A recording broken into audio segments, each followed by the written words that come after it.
going on, y'all? We're gonna change this up a bit. Dude, you guys, this new Lego set's coming out. Oh my god, you guys. It's coming out September 1st. 4,800 pieces, 420 bucks. I'm pre-ordering that son of a gun.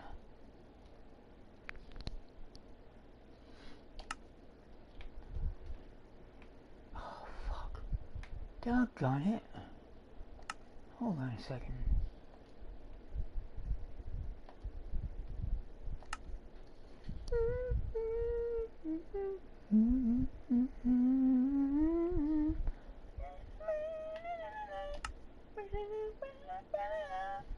Oh, fuck you. Get the fuck over there.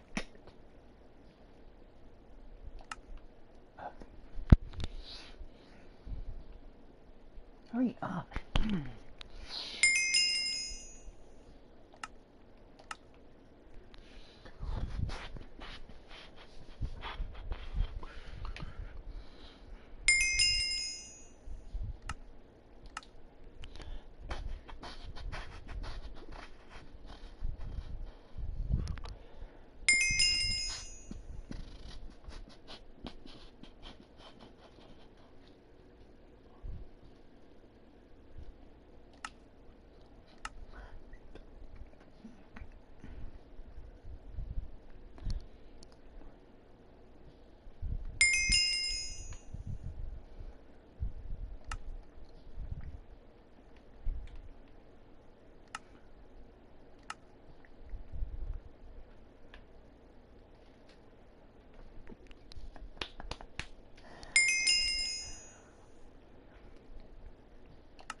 Dude, I can't wait to get this thing. It's gonna have a little cave. I won't say cave system, but a little cave tunnel underneath. And it's gonna be a little cart that goes all the way up to the bank. Oh, God. It's gonna be nice.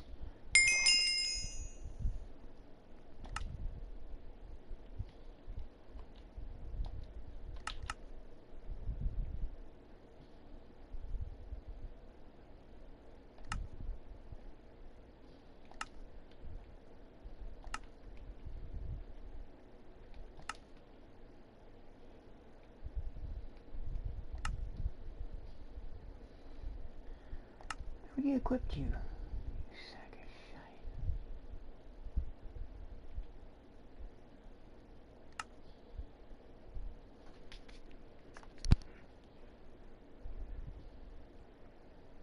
So cute.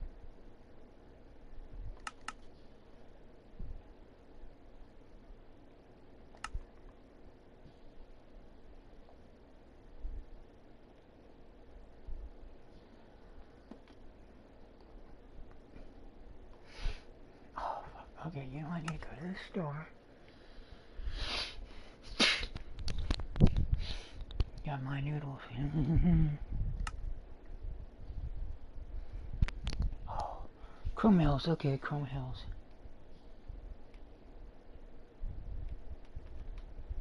Get the fuck out of here with that shite. Bye.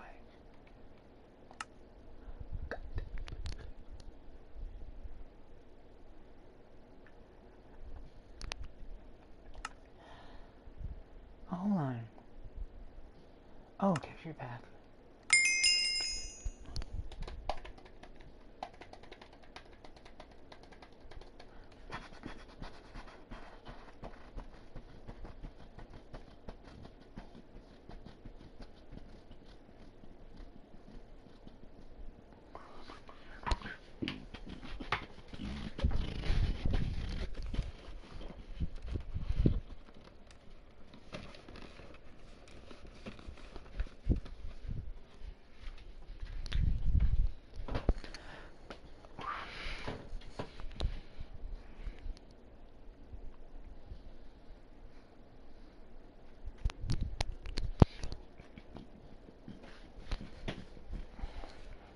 You know what I do? Gotta do some exercises. I didn't go for my walk today.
Oh, what? Go back.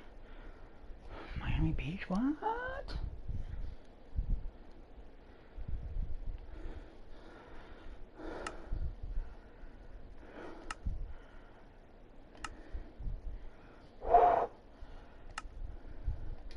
Hold on, I think it said Miami Beach. Hold on.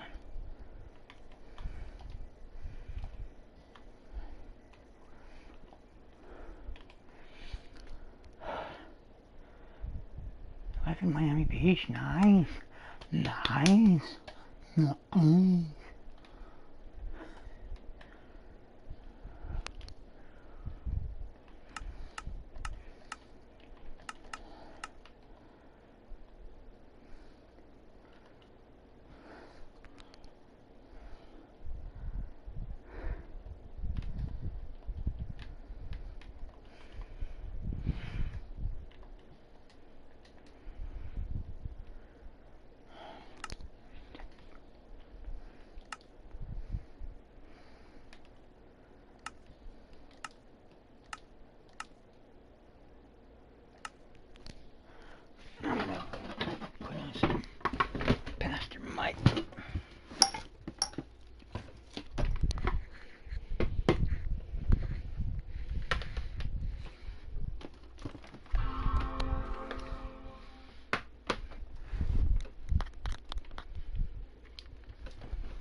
God, I wanted to get that thing too. That shit's not going down.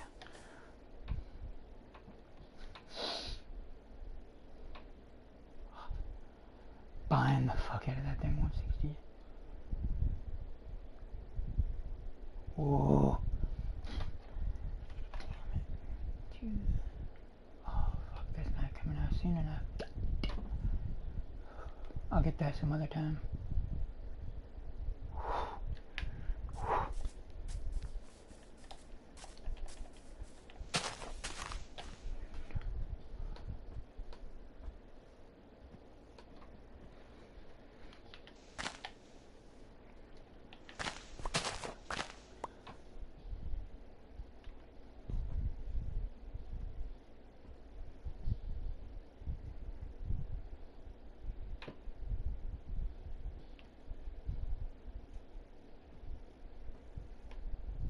You taught him how to make a swastika? You taught him? US Marine encounters UFO Black Ops human traffic. What? I've been going to therapy. It really has helped me a lot with getting past all the jumbled together mess of flying that's been running around in here. Ladies and gentlemen, welcome to the UFO Whistleblower Marathon. This is a three-part series. Each one of these three men testified under oath in front of Congress. Our first guest is Michael Herrera, who witnessed a human trafficking operation in Indonesia where UFOs were involved. If you like what you see, please like, comment, and subscribe to the channel. Leave us a review on both Spotify and Apple Podcasts. And for those of you that are content creators, we've seen you taking our episodes and making your own content out of it, and we love it. In fact, we made it super easy on you. Go in the description. There's a file down there. It has lots of free produced reels for you to make whatever content you want out of it, monetize it, make money, do whatever you do. All we ask is just tag the show. Love you all. Hell yeah. Enjoy the show. Two more. Fuck yeah, I love those guys. I love them. Michael Herrera. Sean, The show, man. thank you for having me here, brother. It's an honor. It's No, an honor. the honor is mine, dude. Seriously, there's so many people that are pivotal in this environment, I should say, that you've placed in this chair that have made other people uncomfortable with what they've talked about. A lot of people who understand not all is what it appears. So hopefully I get to add to that and share with the rest of the world, at least in the sense of what you're doing, because, like I told you, I'm not talking about this. Well, I appreciate it, brother. Well, you're all about the truth these days just as much as I am, and it's ridiculous how much is being concealed for a narrative, and frankly, I'm disgusted with it. I am too. You know, we try to do a number of things here. I gotta do plastic Things that I perspective. really try to do is document history from our military heroes, because nobody else is doing it. Bring truth, uncover corruption, and bring hope. Bring a lot of guys that are struggling, and women, you know what I mean, that are struggling, and overcoming all that trauma. That's what we try to do here. But, and with you, we're bringing truth. Yes, we are.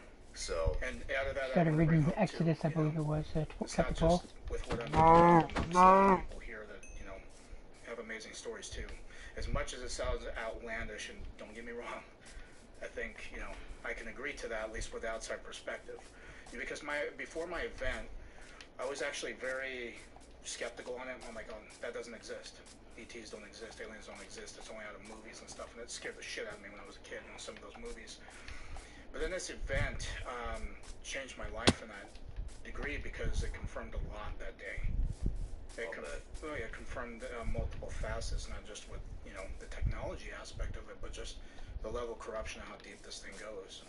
And needless to say, it's something that it was a catalyst for other things to at least kind of change my life, to start not looking into it directly, but just kind of try to go deeper.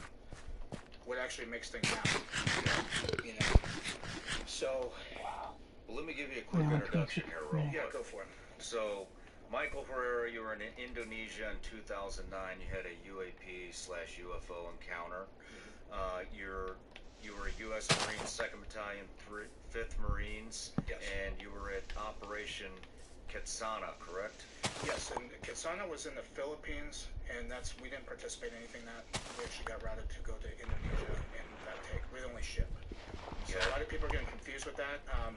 The rest of the 7th Fleet stayed there, and we were the only element to actually go to Indonesia, far western side of Sumatra. We'll get into all that. Yep. Before we do, everybody that comes on the show gets a gift. Uh-oh. Yep. That's cool. Any guesses? As long as it's not an explosive device, I think we'll be fine. Better listen. Make sure it's not ticket. Oh. It's not ticket. Let's see what we got here. It's our Ooh. Vigilance Elite Gummy Bears. Gummy bears. Oh. Got some stickers, man. Nobody else has these stickers, by the way, too. Nobody else does. But Wow.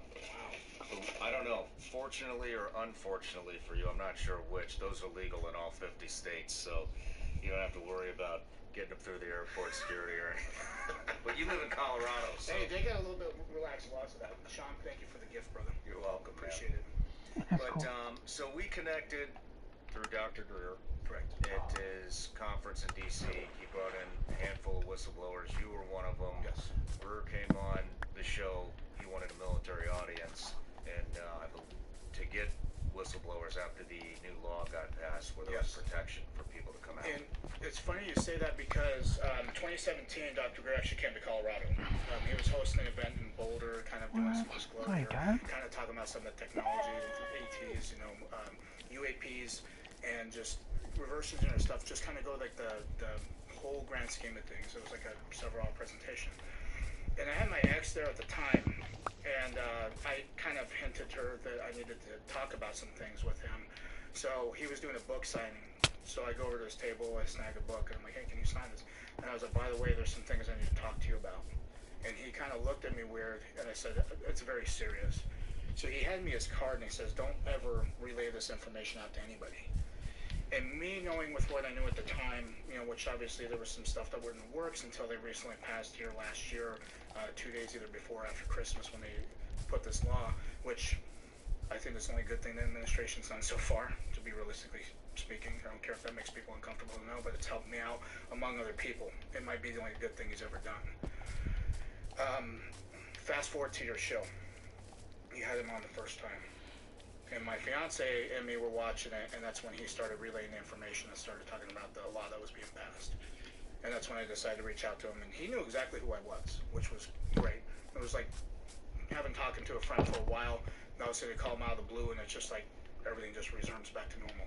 So I expressed to him, told him my story, my encounter with this, and what happened. So then we arranged everything to go talk with the Senate Intelligence Committee, Congress, Senate, Pentagon, all that fun stuff. And it was a journey. It was definitely something that opened my eyes to a lot more, because here I'm thinking my event was something that was more specific. But come to find out, I'm just a cog in the wheel with this whole big thing, because there's other facets that I'm also confirming these guys' stories to a degree.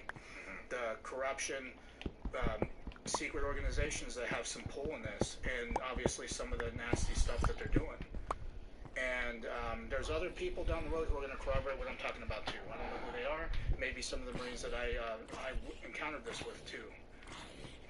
So I'm hoping that that's what's, at least if the message gets put out there from the show, I'm hoping that that's what it does. It can get people to actually do something about it and not be afraid of it like I was. It was 14 years, A lot of weight to carry. Try to sweep it under, but the more you try to do that, whatever you resist persists. That's always a golden rule. That's a good point. That's a damn good point. So just a quick synopsis here. You responded to a 7.6 magnitude earthquake and tsunami hit in western Indonesia. Only your crew was routed to that location to provide support. Indonesia has a large terrorist population. Marine crew was armed and tasked to provide security along with medical equipment and food supplies. But it was just your unit. Yes.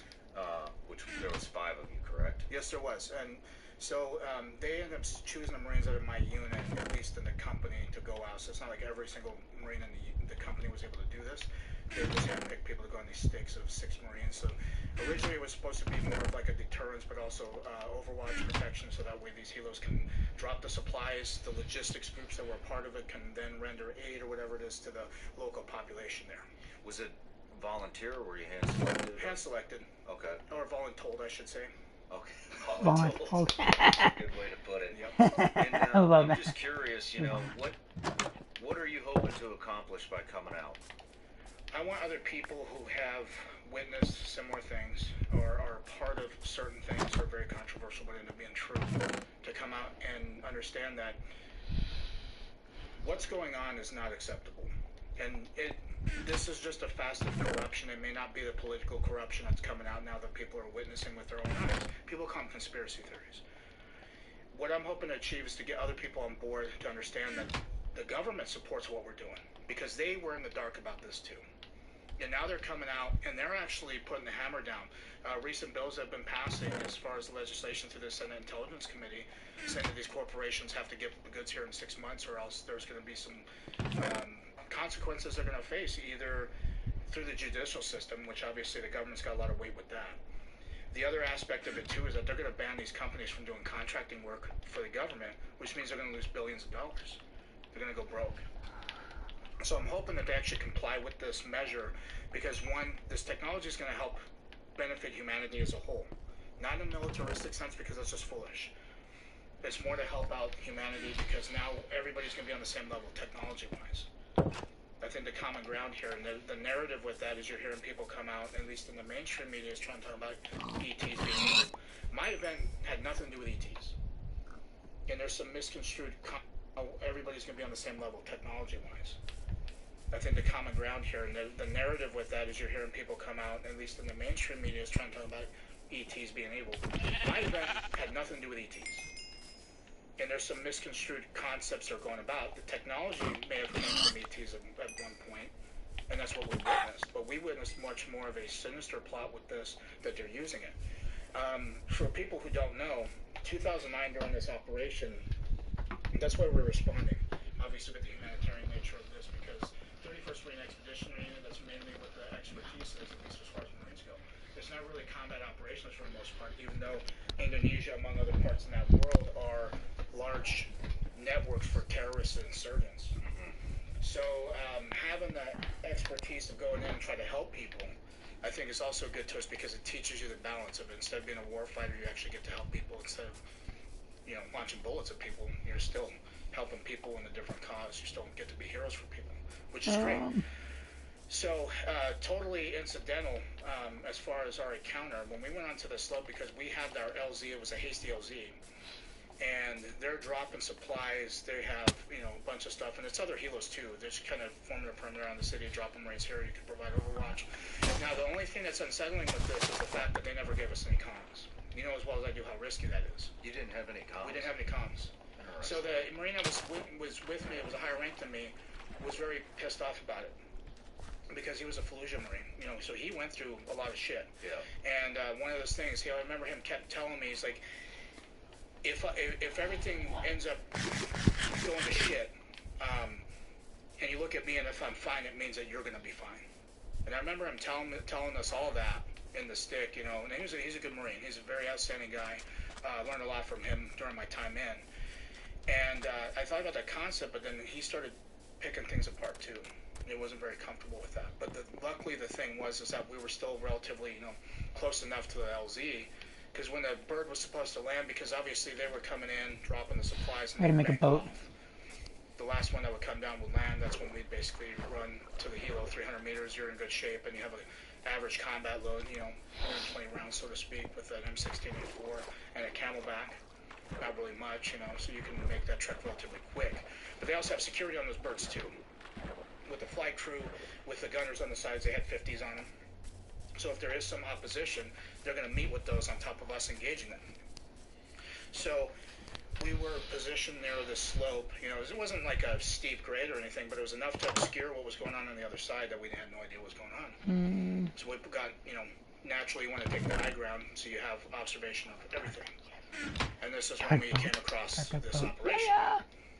And it was something that stuck out like a sore thumb, because here you have terrain that is a jungle terrain, very green vegetation, things like that.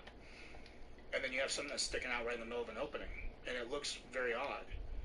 It's something that's, I'll remember to the rest of my life. To the day that I leave this earth, I'm going to remember seeing that, and it's just imprisoned up here. I had a camera with me. It was a Panasonic cheap camera. It had kind of like, ancient compared to what you guys set up in a studio. It was enough, at least, because it was part of stuff that I've never did a humanitarian assistance before. So I was taking videos of them dropping stuff off, things like that, until we trekked up to this point. I was taking some pictures because it's a place you would never really ever go to. At least a real part of Indonesia. It's not like Bali or Surabaya where it's like touristy stuff.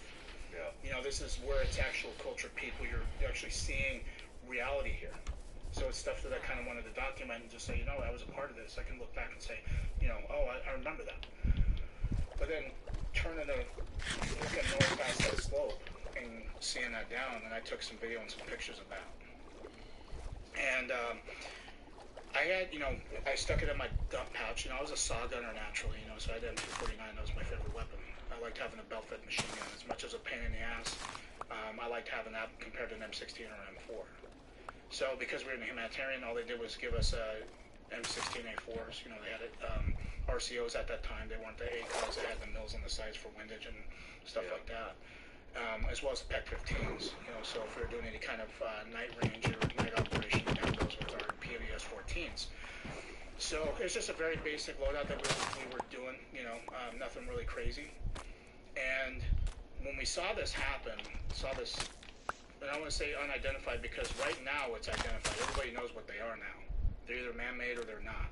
And if they're not, the government's coming out and telling people, admitting it, not directly, but they're still admitting it to a degree that it exists. Because why would they spend time with this legislation coming out? That's a good point. Why would they do that? If it doesn't exist, why were they going through these measures to basically hold a gun up to these guys' heads and say, you better relinquish this technology or else? They're not just doing it, and knowing and seeing this unfold, even being in this position of having to brief the Senate Intelligence among the Special Intelligence Service too, which oversees the letter agencies, because they have no idea what's going on either.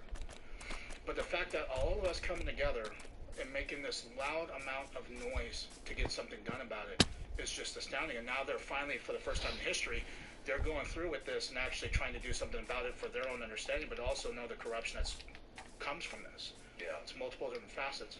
I mean, you guys already, all five of you, right, already testified to Congress. So we testified to people in the Senate Intelligence Committee, which were there's some Congress people there, as Okay. well as some So in senators. front of the Intelligence Committee by the Yeah, Senate. and you know as well as I do, in any kind of setting like that, whether you're in a skiff, it's all under oath still, because they're having you sign NDAs and things like that. So you're expected to be truthful with this. And seeing the reaction, it is a very big deal. It was nerve-wracking because I'm not used to talking to government officials of that nature. And having the support that they've been giving me, as well as the protection, is just something that I'm very thankful for. I'm very thankful that they all have open minds of this subject. Join large-scale battles with military vehicles. The online action game War Thunder has received a major update. Direct hits. Joining the battle are machines like the Soviet MiG-20. I want to tell you all about this new meat delivery service I found called Moink. What I really like about Moink is they are from a small rural farm town in Missouri, LaBelle, Missouri, right by where I grew up, and I love supporting small town business USA. Now, when I started looking into Moink, they educated me on the meat industry, and I want to share with you all a couple of facts according to Moink magazine. 60% of all pork is produced by one company in the U.S., and that is 100% owned by the Chinese. 4 companies control over 80% of the meat industry in the United States. More than 10,000 different additives are allowed in the U.S. food supply. 99% of chicken, 95% of hogs, 78% of cattle in the U.S. are raised in confinement buildings or feedlots. Means they're not moving around freely. 80% of the antibiotics consumed in the U.S. are fed to animals. Here's a stat. In 2016, 18.4 million pounds of antibiotics were sold for livestock. That's what you're eating. Suicide rates amongst farmers are the highest than any other profession, and that includes veterans, believe it or not. Now, here's what Moink is doing to combat some of this stuff, which I really appreciate. Their livestock is 100% born and raised and harvested humanely in the United States of America. Their farms practice regenerative agricultural methods. They are free of GMOs, antibiotics, and all hormones. Their Alaska salmon is wild caught. Their beef and lamb are grass-fed and grass-finished. Their boxes ship from rural America, right to small-town Missouri. Love it. Their chicken and pork are pasture-raised. So, guys, check them out. Moink. Keep America Farming going by signing up at moinkbox.com/SRS. Right now, listeners on this show get free bacon in your first box. It will be the best bacon you will ever taste, but it's only for a limited time. It's spelled Moink, MOINK, box.com/SRS. That's moinkbox.com/SRS. Even though there, for years there's been a stigma to it. For years there's been a giggle effect because of Little Green Men and flying saucers and all that. I myself never thought to this day that I'd ever see anything like this. So going back to the event, we decided to get in a tactical column and approach this, right? And we got down the slope, and it's just like a clearing and just has this big opening. It's almost a little bit more than a football field because this crap took up the majority of that. So let's just back up for a Yeah. minute. Let's describe the setting, because at first you said there were helos doing racetracks Yes. around. Is this the same opening that you described earlier that you were watching helos drop some No. flies in? No. Okay. So where this was happening was southwest, at least where the helo insertion points were with the LZs that they were setting up, and they were flying very low in consideration, right? So, and the reason why I know this is because I asked the pilots after this, I approached them and asked them very respectfully if they noticed anything strange. None of them said anything. Okay. So I was trying to see if they could get a view of the topside, because this is just something that's crazy, right? Yeah. So, also their call signs all stuck out too, because pilots like to do crazy stuff with their call signs, so it was very easy to track them down. But having this happen on the north part of the slope, and obviously, the way it was transitioning colors, which was kind of the way that it appealed, because it was transitioning for a light matte black, or not light gray to a dark matte black, and just kind of ranging in between, right? Let's rewind a little bit before we get into the description. Okay. What was the activity with all the other helicopters? Were they active at the time that you saw the Honestly, UAV? When we started going down there, no. Okay. And I don't know, because obviously we were occupied with this. How far do you think it was? So from the LZ where we were at was 300 meters roughly, okay, plus the slope that was concealing, plus vegetation. Down the slope, it was like 400 meters maybe, so we got close. We trucked down quite a bit. Okay. About 150 meters outside, 150, 200, right, halfway. And So maybe about a click away. Possibly, yeah. At the The farthest. craft itself might have been a click out. Okay. Yeah. And as like I said, the reason why I know how big this thing was, because Did you see it as you crested the hill? yes, I did, and that's where I took videos and pictures of this thing. That's how I was able to see it, because taking pictures of the chaos going behind and everything. You see the rubble, burning buildings, flooding, and all that kind of stuff. And then you turn around and like, So you crest this hill. yep, You look down into the valley. yep. And there's a clearing. There's a clearing. With a UAP Yes. just sitting there. Sitting there, rotating clockwise, yep. And that's in transition, this color spectrum I was telling you too. And that's why it's something that stuck out. It's not a building, it's not something that you're used to seeing. Maybe topside it could have looked like a building or something that, I don't know. I don't have that perspective. I wasn't a pilot or anything, but I can tell you from our point of view, it's something that it looked very unnatural and abnormal. And that's what got our curiosity to go investigate this. Now, normally, because we would have had comms, you're damn right would have called it in. Report something suspicious. Maybe get some eyes on the helo, get a hold of their call signs, and try to do them fly around, and they never did. And obviously, we didn't have comms to do it, but they were more occupied with what was going on behind us. So, when we trucked down and got around 150 to 200 meters from it, You know, and this is an opening. By the way, there's no tactical advantage being in this situation because you don't have cover. It's jungle. You have concealment. But this kind of concealment with vegetation is not bulletproof. So when we trekked up close, we were attack column, so obviously you have points here, right, at each Marine. So you have visuals of the sides, somebody has point, and somebody has the rear. And all of a sudden we're enveloped by this military force of, I still to this day don't know who they are. And How close did you get to the craft? to the craft? Roughly 200 meters, 150, 200. Did you get to the bottom of the hill? No. Yes. So you could see, Purple and black. so you saw the top of it, and then you could see underneath of it.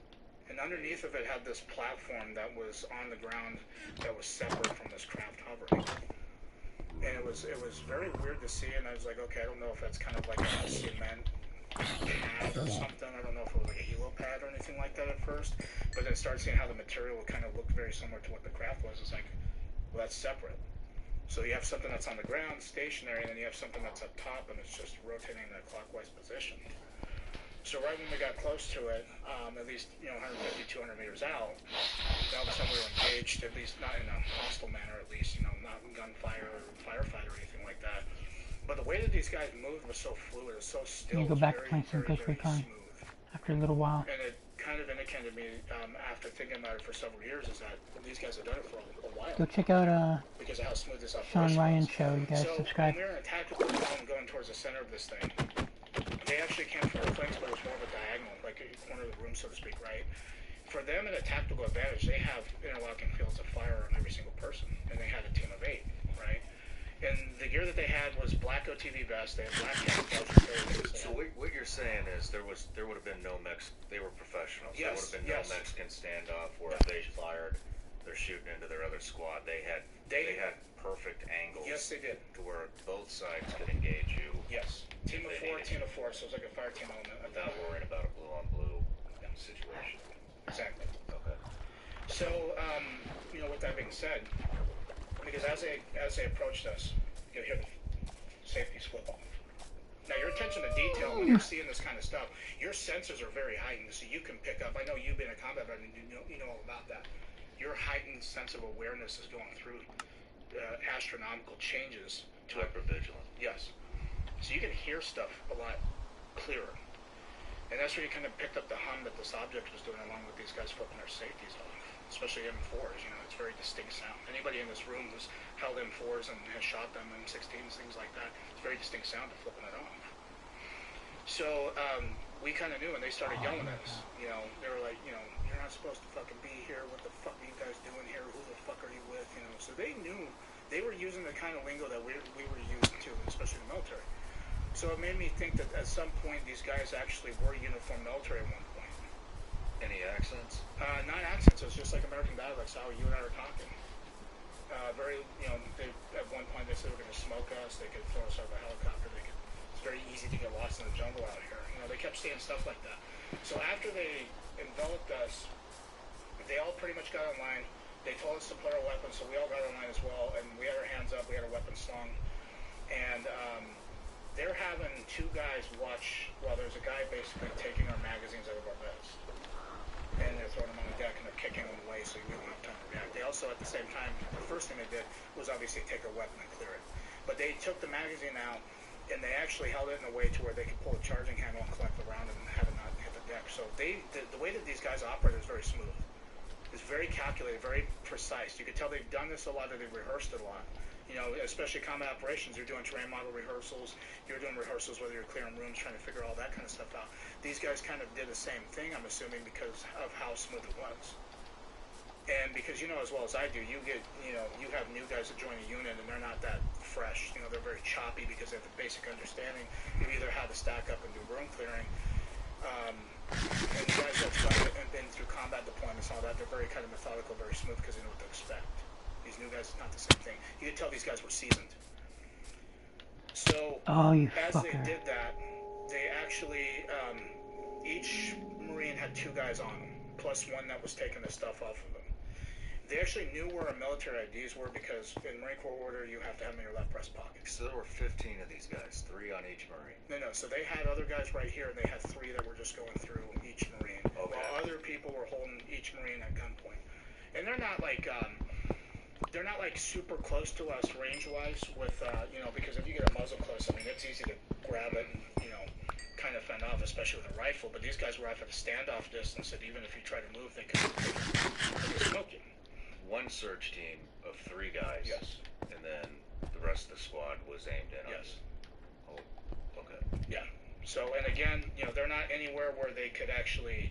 There was people behind us because obviously, if they had to engage, they're going to Oh, hit you the wrong guys motherfucker. probably. So it was more like Fuck they were you. kind of moving the same way through all of us, all 6 of us, taking our stuff, taking pictures of our military IDs. So they had like these devices that kind of looked like a very thin. It looked like a smartphone modern day right now, because in 2009 it wasn't the case. I think the most high-tech thing they had at that time were maybe Blackberries, but they're bulky at that point with the ball, and then they had their flip phone razors and things like that. But these look like something you'd see today. And they were taking pictures of military IDs, and they had some other device that was like reminded me of a BAT system. I don't know if you're familiar with that.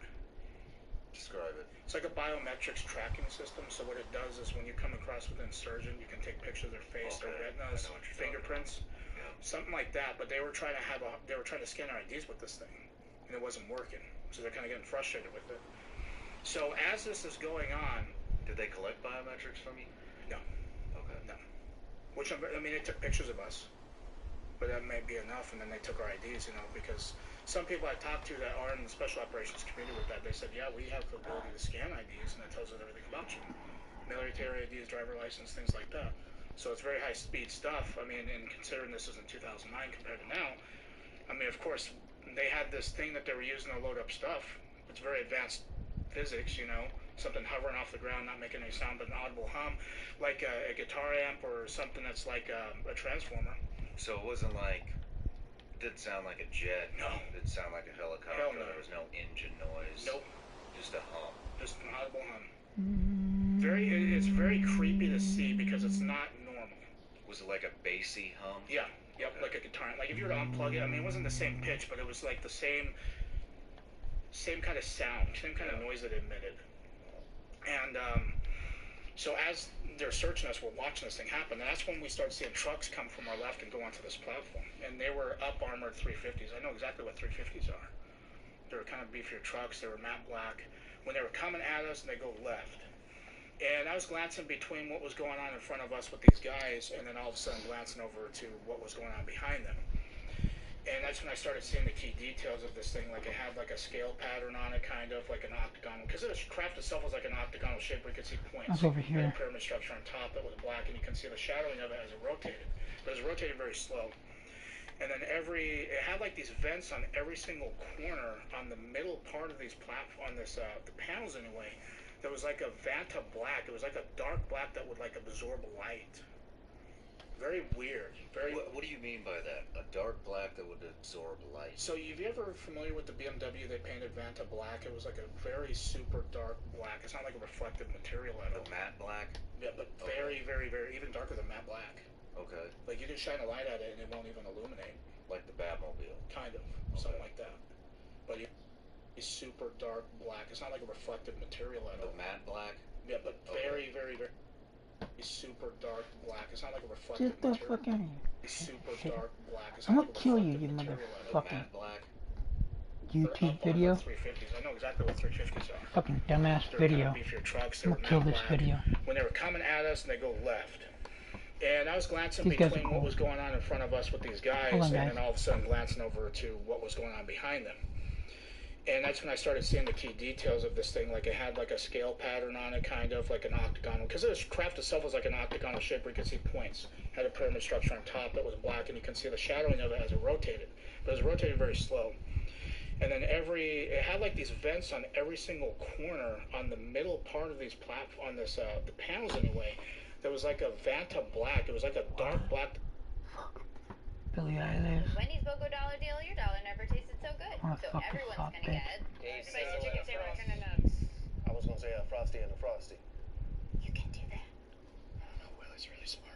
Choose wisely. Choose Wendy's. Buy one, get one for $1.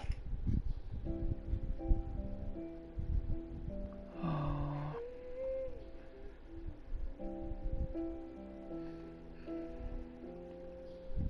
I used to float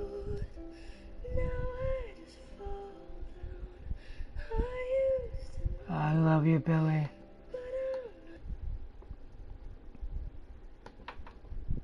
Hold on.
Oh god, I can't even do it. Ladies and gentlemen, welcome No, to you the UFO fucking toad suckers. feedlots. Means they're not moving around freely. You can see underneath of it. And underneath of it had this platform that was on the ground that was separate from this craft hovering. And it was very weird to see, and I was like, okay, I don't know if that's kind of like a cement pad or something. I don't know if it was like a helo pad or anything like that at first, but then started seeing how the material kind of looked very similar to what the craft was. It's like, don't know, because obviously we were occupied with this. How far do you think it was? So from us, from the LZ where we were at was 300 meters roughly. Okay, Oh, plus the the slope that was concealing plus vegetation. Going back to the event, we decided to get in a tactical column and approach this, right? And we hear, who the fuck are you with? You know, pictures of our military IDs, you know. So they had like these devices that two guys on them, plus one that was taking the stuff off of them. They actually knew where our military IDs were because in Marine Corps order, you have to have them in your left breast pocket. So there were 15 of these guys. As operator, is very smooth. It's very calculated, very precise. You can tell they've done this a lot, or they've rehearsed it a lot. You know, especially combat operations, you're doing terrain model rehearsals, you're doing rehearsals whether you're clearing rooms, trying to figure all that kind of stuff out. These guys kind of did the same thing, I'm assuming, because of how smooth it was. And because you know as well as I do, you have new guys that join a unit and they're not that fresh. You know, they're very choppy because they have the basic understanding of either how to stack up and do room clearing. And the guys that have done it and been through combat deployments and all that, they're very kind of methodical, very smooth because they know what to expect.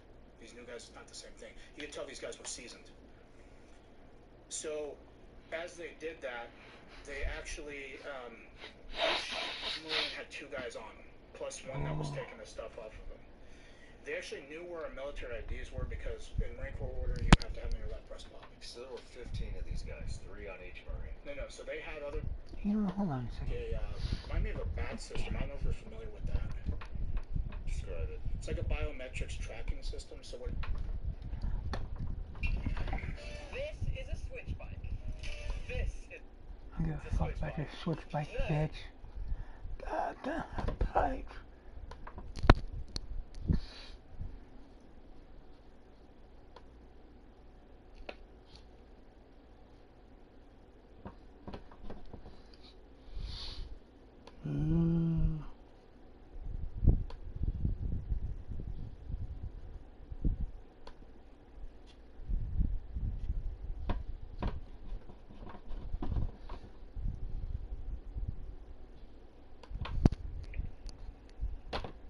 Hey guys, I'm BFAB, and today we're going to sit down and we have to talk about something.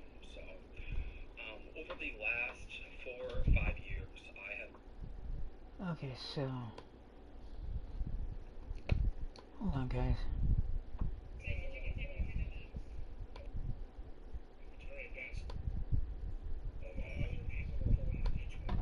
Negative 737.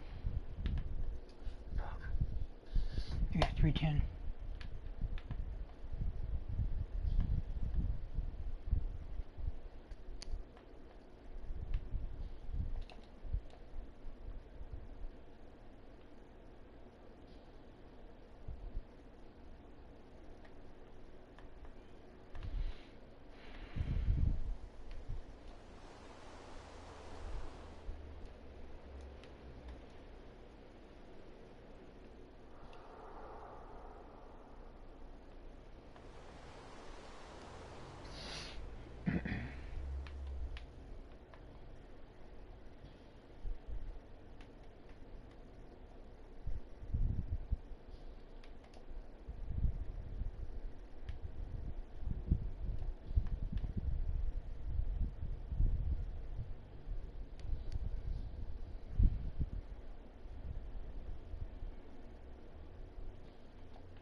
no clue that in 2023 the best way to make money on Amazon is not with physical.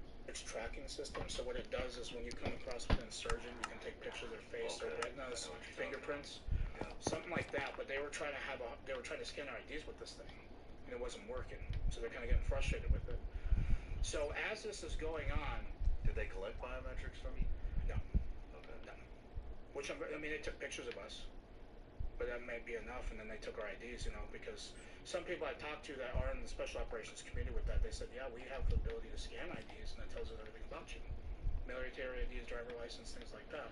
So it's very high-speed stuff. I mean, and considering this is in 2009 compared to now, I mean, of course, they had this thing that they were using to load up stuff. It's very advanced physics, something hovering off the ground, not making any sound, but an audible hum, like a guitar amp or something that's like a transformer. So it wasn't like, didn't sound like a jet. No. It sounded like a helicopter. Hell no. There was no engine noise. Nope. Just a hum. Just an audible hum. It's very creepy to see because it's not normal. Was it like a bassy hum? Yeah. Yep. Like a guitar. Like if you were to unplug it, I mean, it wasn't the same pitch, but it was like the same kind of sound, same kind of noise that it emitted. And so as they're searching us, we're watching this thing happen, and that's when we start seeing trucks come from our left and go onto this platform. And they were up armored 350s. I know exactly what 350s are. They were kind of beefier trucks. They were matte black. When they were coming at us, they go left. And I was glancing between what was going on in front of us with these guys, and then all of a sudden glancing over to. And that's when I started seeing the key details of this thing. Like it had like a scale pattern on it, kind of like an octagonal, because it was crafted somewhat like an octagonal shape where you could see points. It had a pyramid structure on top that was black, and you can see the shadowing of it as it rotated. But it was rotating very slow. And then it had like these vents on every single corner on the middle part of these the panels anyway. There was like a Vanta black. It was like a dark black that would like absorb light. Very weird. What do you mean by that? A dark black that would absorb light? So, you ever familiar with the BMW? They painted Vanta black. It was like a very. Hold on a second. Come on, you want to play?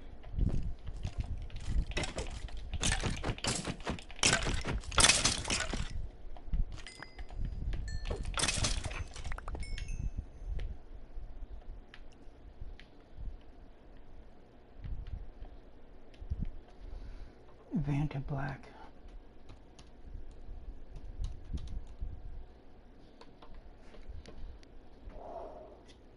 Whoa. Oh, damn. Damn. Get the fuck over there, you pussies. Fuck you trying to look at it, bitch. Yeah, wow. That's a nice black.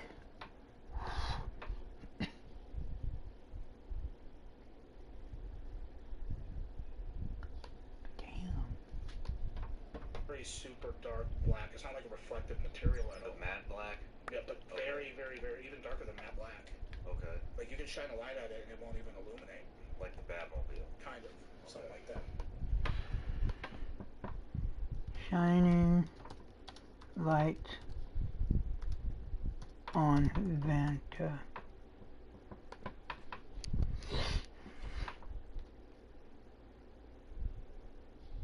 Oh, I remember this shit too. I remember. I haven't seen this in years. You're not ready. Okay, everyone. Today I'm going to be showing you something I created that is blacker than Vanta black. So if you haven't heard, this is the black, white, black, white, black. And that's about what its value should be. Around 96% of light gets absorbed by black 2.0. So this is a pretty crude way of measuring, we call in physics, a black body. They're just opposites of each other. And so something that has a lot of electron transition states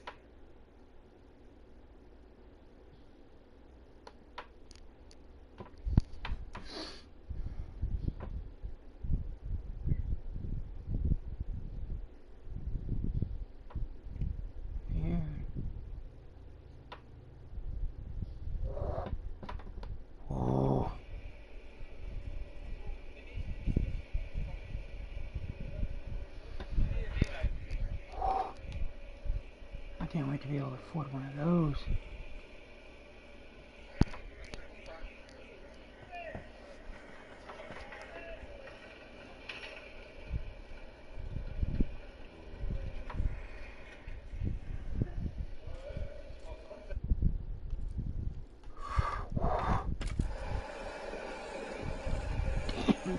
It's like a velvet black. Oh. What? Okay, everyone, today I'm going to be testing if light can be black. It's white. So just by well, let's test it and see. Okay, so on the screen I have what looks like a white background with a black dot in the middle. So is this black dot actually being projected on here? Well, look at this. So if I raise the exposure here, you can clearly see that this black is actually a light. See, when I block it with my hand, there's clearly a shadow in the center here. So this black is not so black. It just looks black compared to this brighter light back here. It comes together. I always knew that when you combine the primary colors of light, like red, green, and blue light together, you get white light.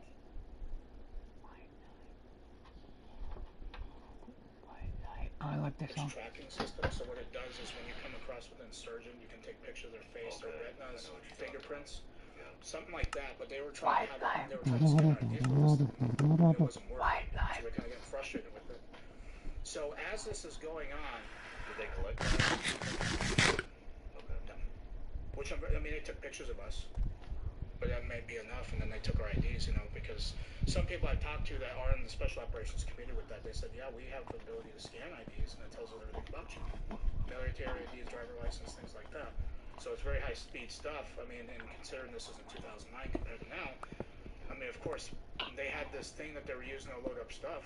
It's very advanced physics, you know, something hovering off the ground, not making any sound, but an audible hum, like a guitar amp or something that's like a transformer. So it wasn't like, didn't sound like a jet. No. Didn't sound like a helicopter. Hell no. There was no engine noise. Just an audible hum. It's very creepy to see because it's not normal. Was it like a bassy hum? Yeah, yep, like a guitar. Like if you were to unplug it, I mean, it wasn't the same pitch, but it was like the same kind of sound, same kind of noise that it emitted. And so as they're searching us, we're watching this thing happen. And that's when we start seeing trucks come from our left and go onto this platform. And they were up armored 350s. I know exactly what 350s are. They were kind of beefier trucks. They were matte black. When they were coming at us, they go left. And I was glancing between what was going on in front of us with these guys, and then all of a sudden glancing over to what was going on behind them. And that's when I started seeing the key details of this thing. Like it had like a scale pattern on it, kind of like an octagonal, because the craft itself was like an octagonal shape where you could see points. It had a pyramid structure on top that was black, and you can see the shadowing of it as it rotated. It was rotating very slow. And then it had like these vents on every single corner on the middle part of these platforms, on this the panels anyway.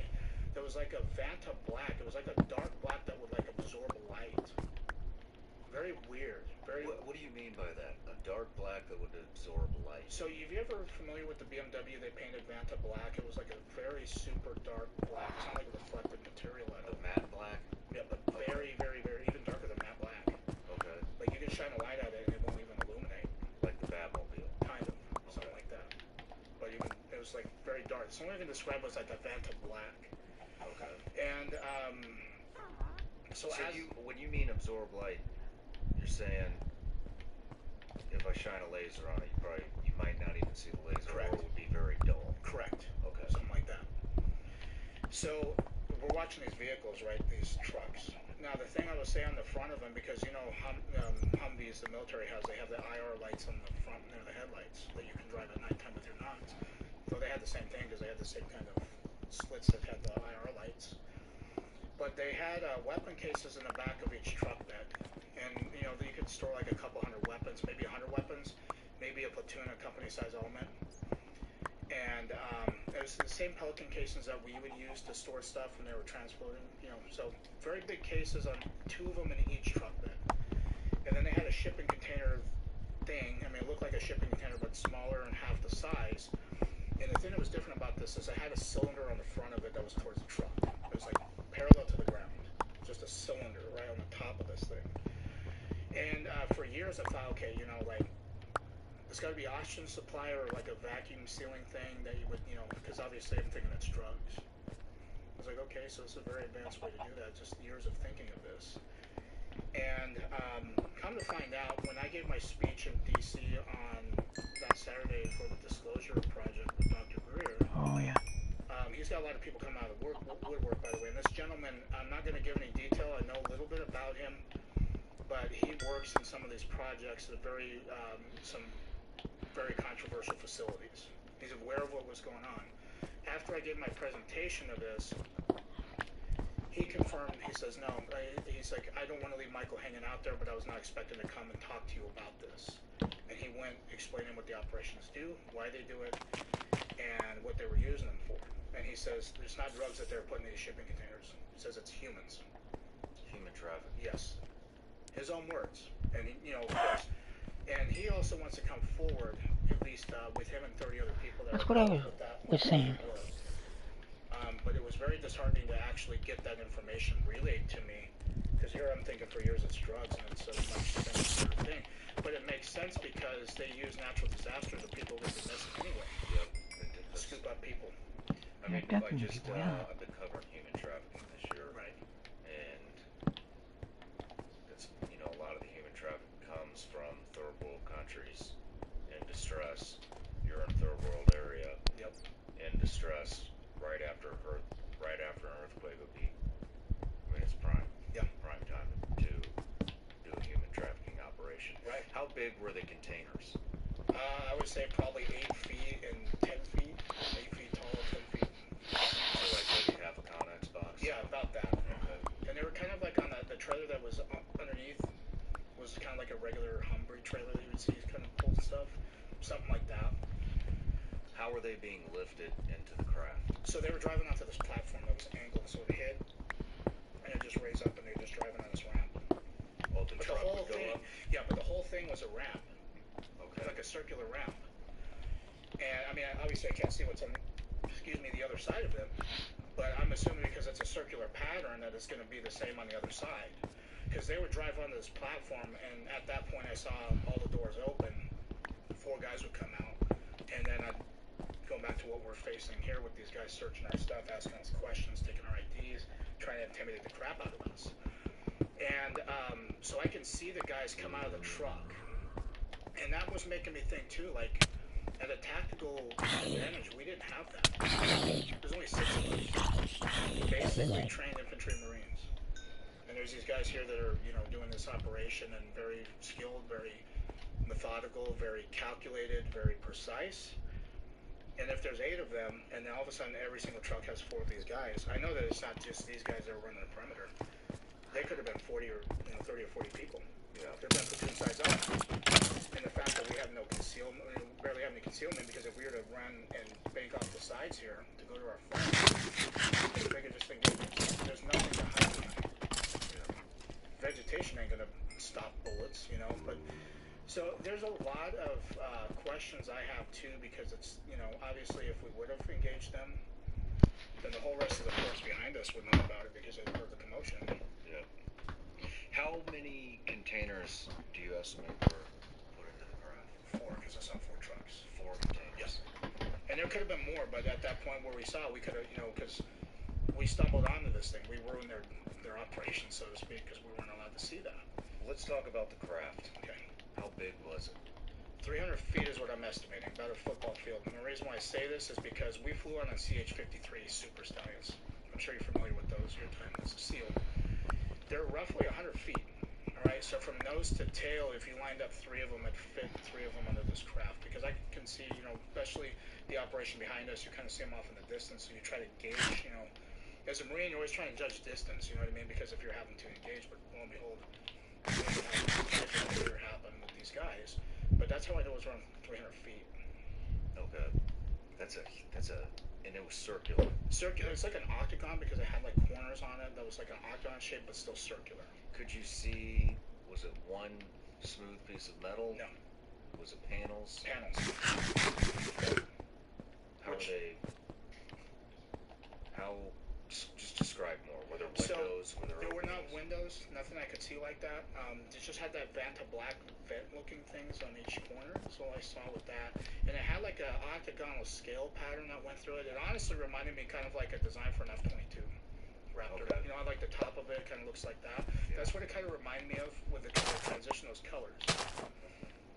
So I suspect, you know, I've had people I've talked to about this to say, well, you know, Lockheed Martin has reverse engineer stuff that's circular. Raytheon, they have triangular craft. And they said it might have been Lockheed because Lockheed also made the F-22. Similar design concept. Now that I think about it, right, because at this time you're not really thinking about it, you're like, I'm more concerned with these guys and who the hell they are. So after we witnessed the last truck going on there, and we're still dealing with that. I got searched already, of course, and I'm just paying attention to what's going on. I'm making sure my guys are good too. And all of a sudden, the trucks, we never saw them again. Like, they went out on that platform. There was like boxes and stuff that were on that platform. And so I'm assuming they either drove off on the other side or disappeared, or where they went. I don't know. But all of a sudden, we noticed that this platform raises off the ground by itself. It doesn't make any noise, by the way. It doesn't disturb anything. Before it started gaining elevation, yeah. How high off the ground was this? The actual craft? Yes. I would say probably 20 feet. Okay. Yeah, good distance. And the platform rose up, but I'd say like the platform was up several feet, right? Probably maybe 5-6 feet, because it was still, you know, from the distance probably about half an inch. I mean, I'm envisioning the way you're describing this, I'm envisioning an octagon. Yep.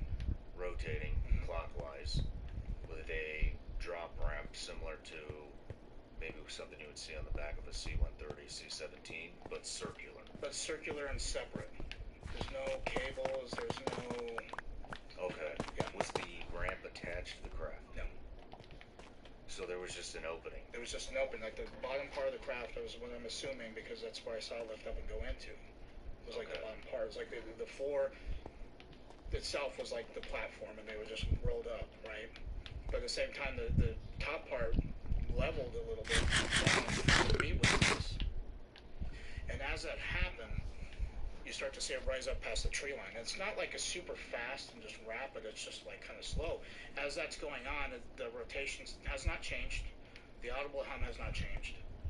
But it's not like somebody hit the gas and you hear a different... Yeah, it's nothing like that. Noise. It's just constant. Okay. Each point on that octagonal shape started to illuminate colors. Like, and it was just one color per point. It was red, it was green, it was yellow, and it was blue. It was the only colors I saw, and it was rotating, right? As soon as it got to the top of the tree line, like cleared the trees, this thing shot off to the left. And to the left was the ocean, by the way. This was going west. How far to the left was the ocean? Probably a good mile and a half, maybe. That's it? Yeah. So you're right on the coastline? Yeah. Okay.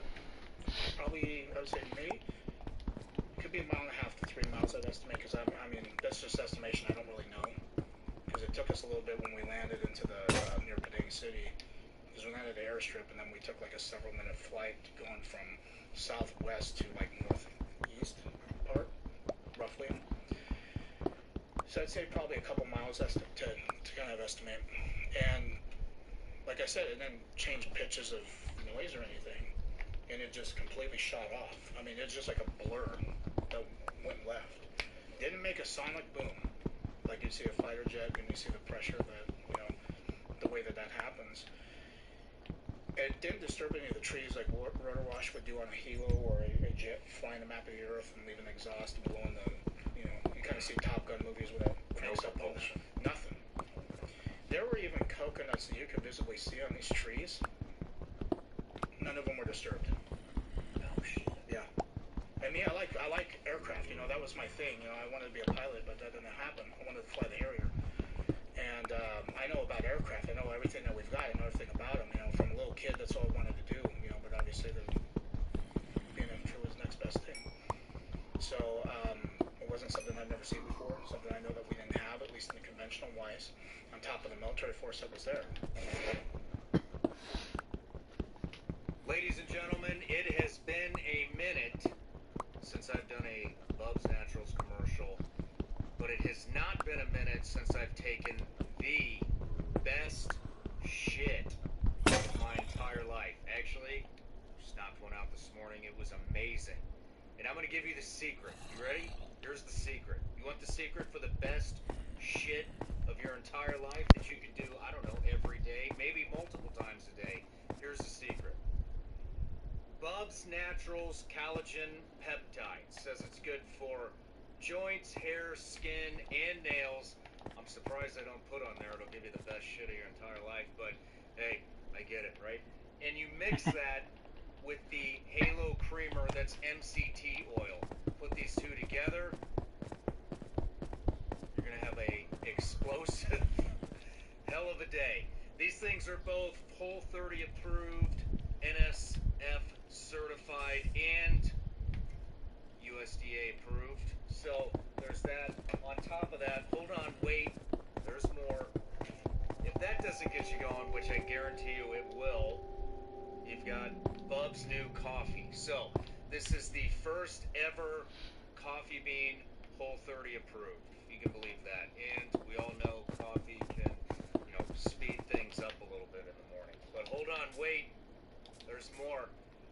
Apple cider vinegar gummies. Guys, I'm going to be honest, I don't know exactly what these things do for you, but here it says, promotes energy, immune support, promotes healthy digestion, and supports healthy metabolism. I can tell you one thing, good luck just eating one of these things, because at the end of the night, I will crush an entire bottle of these. That will not give you the best shit of your life. I wouldn't recommend it. It will speed things up, but you may not like the final outcome. And hold on, wait. There's more. There's more. Bubs came out with a lot of new products. They have these hydrate or die hydration packets. Great for post-workout. All this stuff is great for post-workout, especially the collagen protein. Guys, here's another thing about Bubs. Bubs is a tribute company. It's named after Glenn Bubs Doherty, who was a Navy SEAL and CIA contractor. He died defending our freedom in Benghazi. And Bubs donates a portion of every order to the Glenn Doherty Foundation, and they donate 100% of the proceeds from their products on Veterans Day every year. I love this company. They are just solid people with a solid product. They just want everybody to do the best shit of your life. Go to bubsnaturals.com, use the promo code Sean for 20% off. Let's get it going.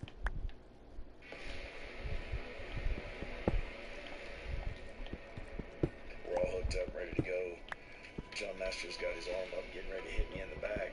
And then we see shuffling, and I'm only one of 12 guys that I job with every time. He filed a classified complaint under oath, and the Intelligence Community Inspector General said that he found the complaint urgent and credible. That guy from the back shuffles his way to the front, and it's one of the escorts. He is unmistakable. I get a knock at the door. It's that same guy who cut me out of the door. Hands me a note. Said thinking of you. He's like, hey, sorry about your loss, buddy.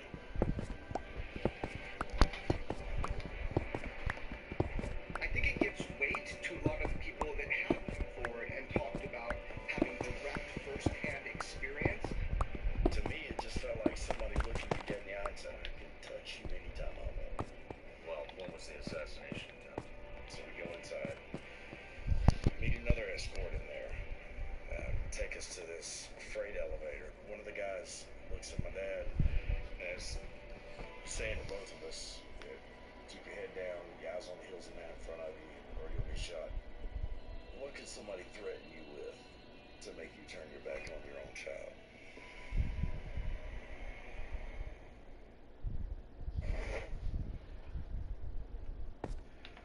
So, as that took off, we're all of a sudden ordered to face that slope that we came down. And like I said, it's not very high up. I mean, it's high enough to obscure everything if you kind of go down in the valley. And so as we turn around, I'm like, fuck. They're going to do it. I think they were just going to, fucking rip us right there. Yeah. And Or they're going to kill you. Yeah. Does that mean it's like... Before we get to that, when you saw this thing take off, I mean, do you have any estimation of speed? Have you seen anything? I mean, was it faster than anything you've seen before? Yeah. Was it a normal speed? No, it was faster. It was the fastest thing I've ever seen. It was, I would say, probably 4,000 or 5,000 miles an hour. I mean, it was instantaneous. It was just like it left a blur. Okay. You know, like a jet screaming by going as fast as it possibly could, you can still make the shape of it and still lock your eyes onto it as it's going. There's no way in hell you could lock your eyes onto this thing as it's moving. That's how fast it was. Okay. And eyesight, you know, something moving, your eyes are naturally going to pick up that motion. And this didn't do that. I mean, it was just like, it just left a very fast blur. And like I said, I've never seen anything like that. The way that it moved, the way it didn't make any sound, didn't change pitch of the hum or anything like that. Did it go at an upward angle? Was it a straight line? It just looked like a straight line from what I can see. You know what I mean? It wasn't like it went up in the sky or anything. It was just like went over the trees and was gone. Okay. So yeah, I mean, you know, knowing aircraft and things like that, it just wasn't something, you know, something completely faster, something doesn't make any sound. I mean, radar signature, I have no idea, you know, but there's theories that maybe the design of it could not reflect radar signals. I mean, I don't know how that go. I'm not, you know, I don't work on that project or anything like that, but it's just something that's very odd to see. Very, very alarming. Did the lights stay on as it took off? Yeah. But you couldn't even see the blurs of lights even. It was just this black blur that just left. Damn. Yeah. I mean, it was creepy. It was fucking creepy to see. And, you know, of course, we're like dumbfounded because you've never seen anything like this. And this is like some Hollywood shit, you know. Make the ships from Independence Day look like a joke, you know, with how fast this thing was. So, it was very, very, very weird to see that. And like I said, as we were ordered to turn towards the slope that we came down, and that's when I thought it was it. I thought they were going to smoke us, you know, and they kept saying that, you know, we can kill you right now. You know, as this is going on, they're talking shit, they're looking at us, they're taking pictures, they're doing, you know, everything that they're trying to do to clear us. So as we turn this, and all of a sudden, I see a sling pass over my head. I'm like, oh fuck, they're gonna strangle me. But that wasn't the case. They actually timed it so well that when they placed it, and you know, it's crossbody, and obviously the buttstock of the rifle is up on the right shoulder, and the muzzle's kind of more towards your left. And they tightened the sling so well that if you try to get it off, it's gonna struggle, right? And they started putting the magazines in, and they put all 6 of them in our vest, but they put it in a way that wasn't tactile. They put them like right side up where you can see the brass, right? Because brass to the grass is usually what we always train our Marines to do. So you just take it out, pop it in, boom, right? And they did in the case it would be tactical. It wouldn't be a tactical advantage to do that. So by the time you get your weapon off, try to put a magazine in and charge it, you're already gonna get smoked. Yeah. So you were standing up when they did this? Yes. Yep. And when I saw that sling come over, I mean, I was like, fuck, I thought they were going to strangle me. Were they talking to you as they were doing this? Yes, that's when I was saying they're going to, you know, smoke us, they're going to kill us, they could shoot us, you know, leave us here to die, stuff like that. Why do you think they were doing it? I mean, it sounds like it's taunting. They were. And I think, you know, my personal opinion is I think they really wanted to kill us.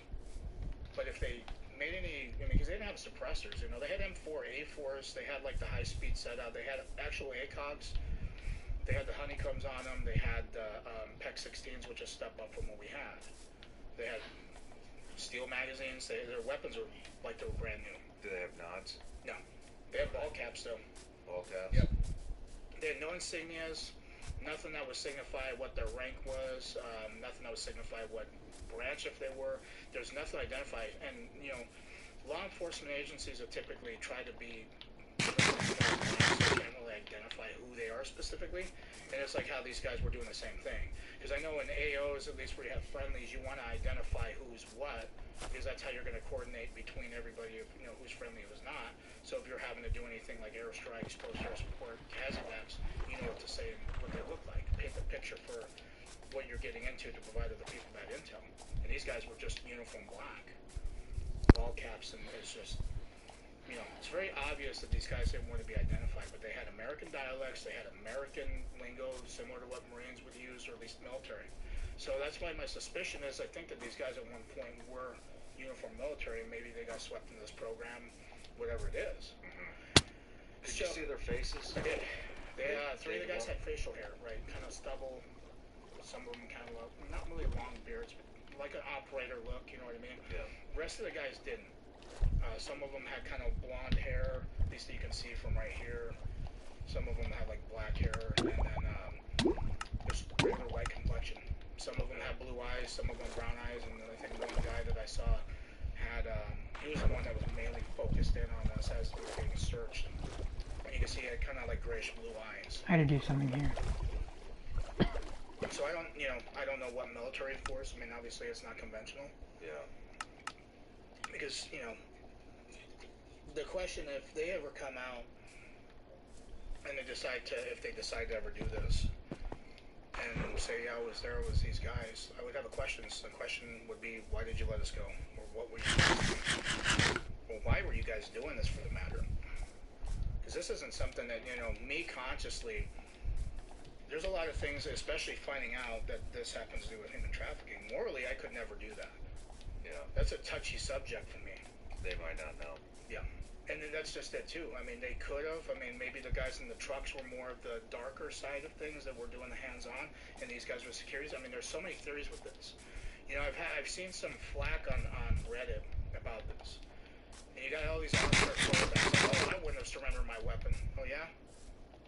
So you get pulled over by a cop, and he's got his gun drawn in, because there's some people that's their interaction with police, because they're known to be violent people. The cop is not going to take any chances. They're going to pull out their sidearm and they're going to approach the vehicle like this until you get the fuck out, right? Are you going to chance anything of this guy shooting you if he's holding you at gunpoint? No, you got kids, you got a wife, you got a bunch of stuff to live for. I know these Marines have the same thing, but it's always these people who are going to talk this shit who are not there. Because I know for a fact that I'm here today talking to you about this. I was here, talking to the Pentagon and talking to all these other people about this to testify to them and tell them what happened.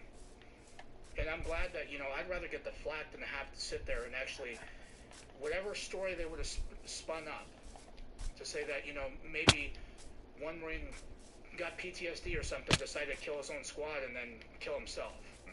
I mean, whatever they would have spun it to be. Oh, you know what I'm going to do? I'm going to make a trail. Yeah. They're above the law, clearly. So, as they gave us our stuff back, no, you got kids, you got a wife, you got a bunch of stuff to live for. I know these Marines have the same thing. But it's always these people who are going to talk this shit who are not there. Because I know for a fact that I'm here today talking to you about this. I was here, talking to the Pentagon and talking to all these other people about this to testify to them and tell them what happened. And I'm glad that, I'd rather get the flack than to have to sit there and actually, whatever story they would have spun up to say that, maybe one Marine got PTSD or something, decided to kill his own squad and then kill himself. I mean, whatever they would have spun it to be. If these guys have this kind of technology and these resources, they can do anything. Yeah. They're above the law, clearly. So, as they gave us our stuff back and we're going up this slope, they're still talking shit. They're still saying, kill you, don't fucking look back or we're going to smoke you. So as soon as we went over the top and all of a sudden we didn't, they weren't pursuing us, and we fucking hightailed it. We ran down this fucking slope, trying not to trip over shit, go to the LZ, and there were still helicopters flying. They were flying relatively low with the shipments that they had that were attached, and then they were landing, dropping the stuff off, and then they were taking off, right? And they were just coming and going back and forth. Damn. There was a gunnery sergeant there that was not in my unit. I think he was attached to the ship. It might have been kind of like their logistical support unit or whatever it is, because I know each ship has logistical support for Marines, right, that are on the ship, either at the security, whatever it is. There was a gunnery sergeant there, and he was like fucking pissed because we showed back up and we weren't supposed to, and then we had our weapons, so why were we conditioned for? We tried to play dumb, so obviously we kind of like set up a perimeter and then we adjusted ourselves. Some of my guys, they'd help us get our stuff unslung and then we'd load it back up and act like everything was normal, but I can tell everybody's faces were like, what the fuck? Very, very concerning stuff. And here's the thing, though. If stuff is still going on to this day, which I'm sure it is, because if they're, come to find out, and I know you probably know this, human trafficking is the biggest revenue generator for these guys, for these organizations. Second's drugs, third is weapons. So if they're hitting all three, and obviously they're not going to want to give up their operations being known for that because it's illegal. It's not going to sit very well in the public eye. A lot of people have children. I personally don't have kids, but I know you as a dad would not fucking stand for that kind of shit. Because then you have the thought in your head that it's going to be my kids that are Reminds me of going to the end up like this. Resistance, That potentially could. And that's not a the very comfortable pencil thing craft. for people to realize.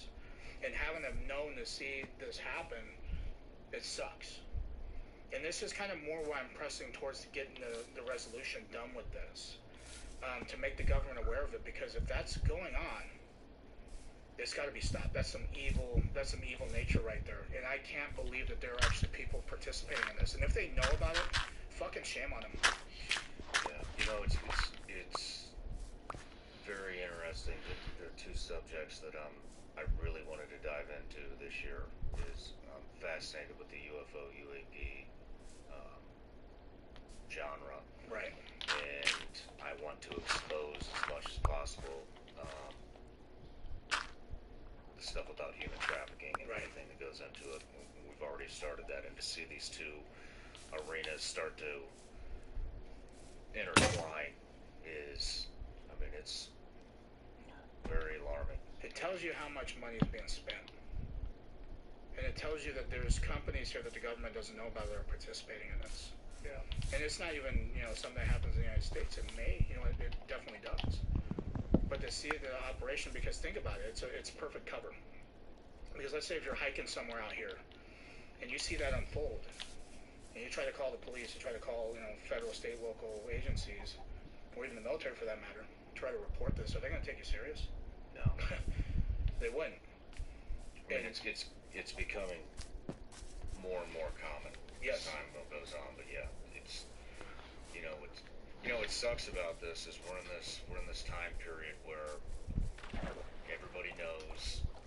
I guess not everybody, but it seemed everybody that I know knows that the media is it's fake. They don't report everything. They lie. No, they don't. But at the same time, a lot of people won't put any validation or trust in anything that hasn't been covered by Right. mainstream media. So we're in like this time period where there's a transition happening. There is, and it's thanks to people like you. And I'm glad that there's people with me doing that too. It's easy for people to sit there and try to judge what they would have done in these situations.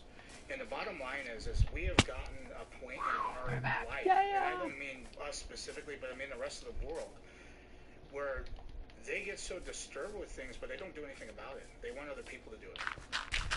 Well, I'm unhappy with the situation. Well, fucking change it or help change it. That's what we're trying to do. We're trying to get the word out there. We're trying to get the government, at least the right parts of the government, to do something about this. And, among other things that you see with corruption, for example, you talk about the media. Like, I was security, at least for my private security firm for the America's Frontline Doctors in Washington, D.C. They came to talk to President Trump about COVID not being as serious as what the media is trying to say it is. They said that vaccinations are not something required to beat this. They were talking about natural immunity. They were talking about all the things that we already knew, what people were getting silenced for. And I'm seeing these doctors, especially Dr. Simone Gold, so they try to wrap her up because she was part of the January 6th thing. But she's actually a really nice lady.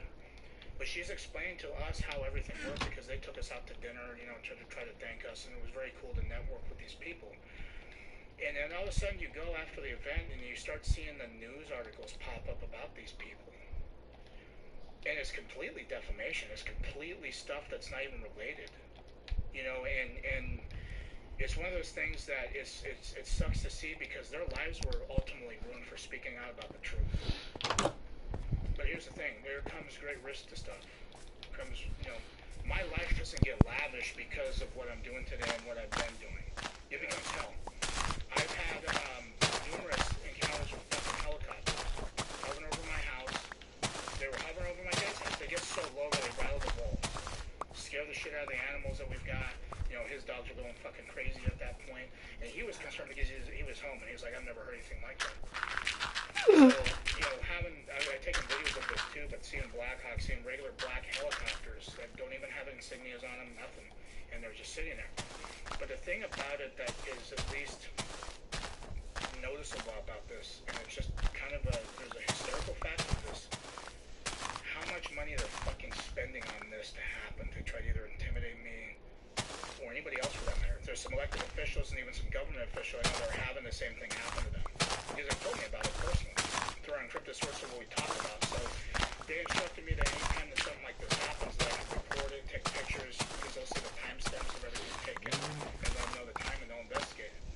Because they can have access to the FAA systems and among other systems that I can actually relay where these people are going. They can listen to their comms, to the FBI, through the FAA, you know, where they're going. I live by the airport in Denver, and the airspace there is restricted because they have airplanes that are flying, you know, every direction to try to, you know, passenger airliners or whatnot. So it's not a normal flight path for helicopters. That's what stuck out to me.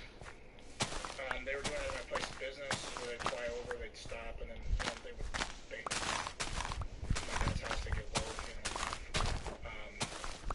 It's just, you know, it doesn't become glamorous by speaking about this. And you have people maybe that you've met through when you testified in front of the intelligence committee that are helping you.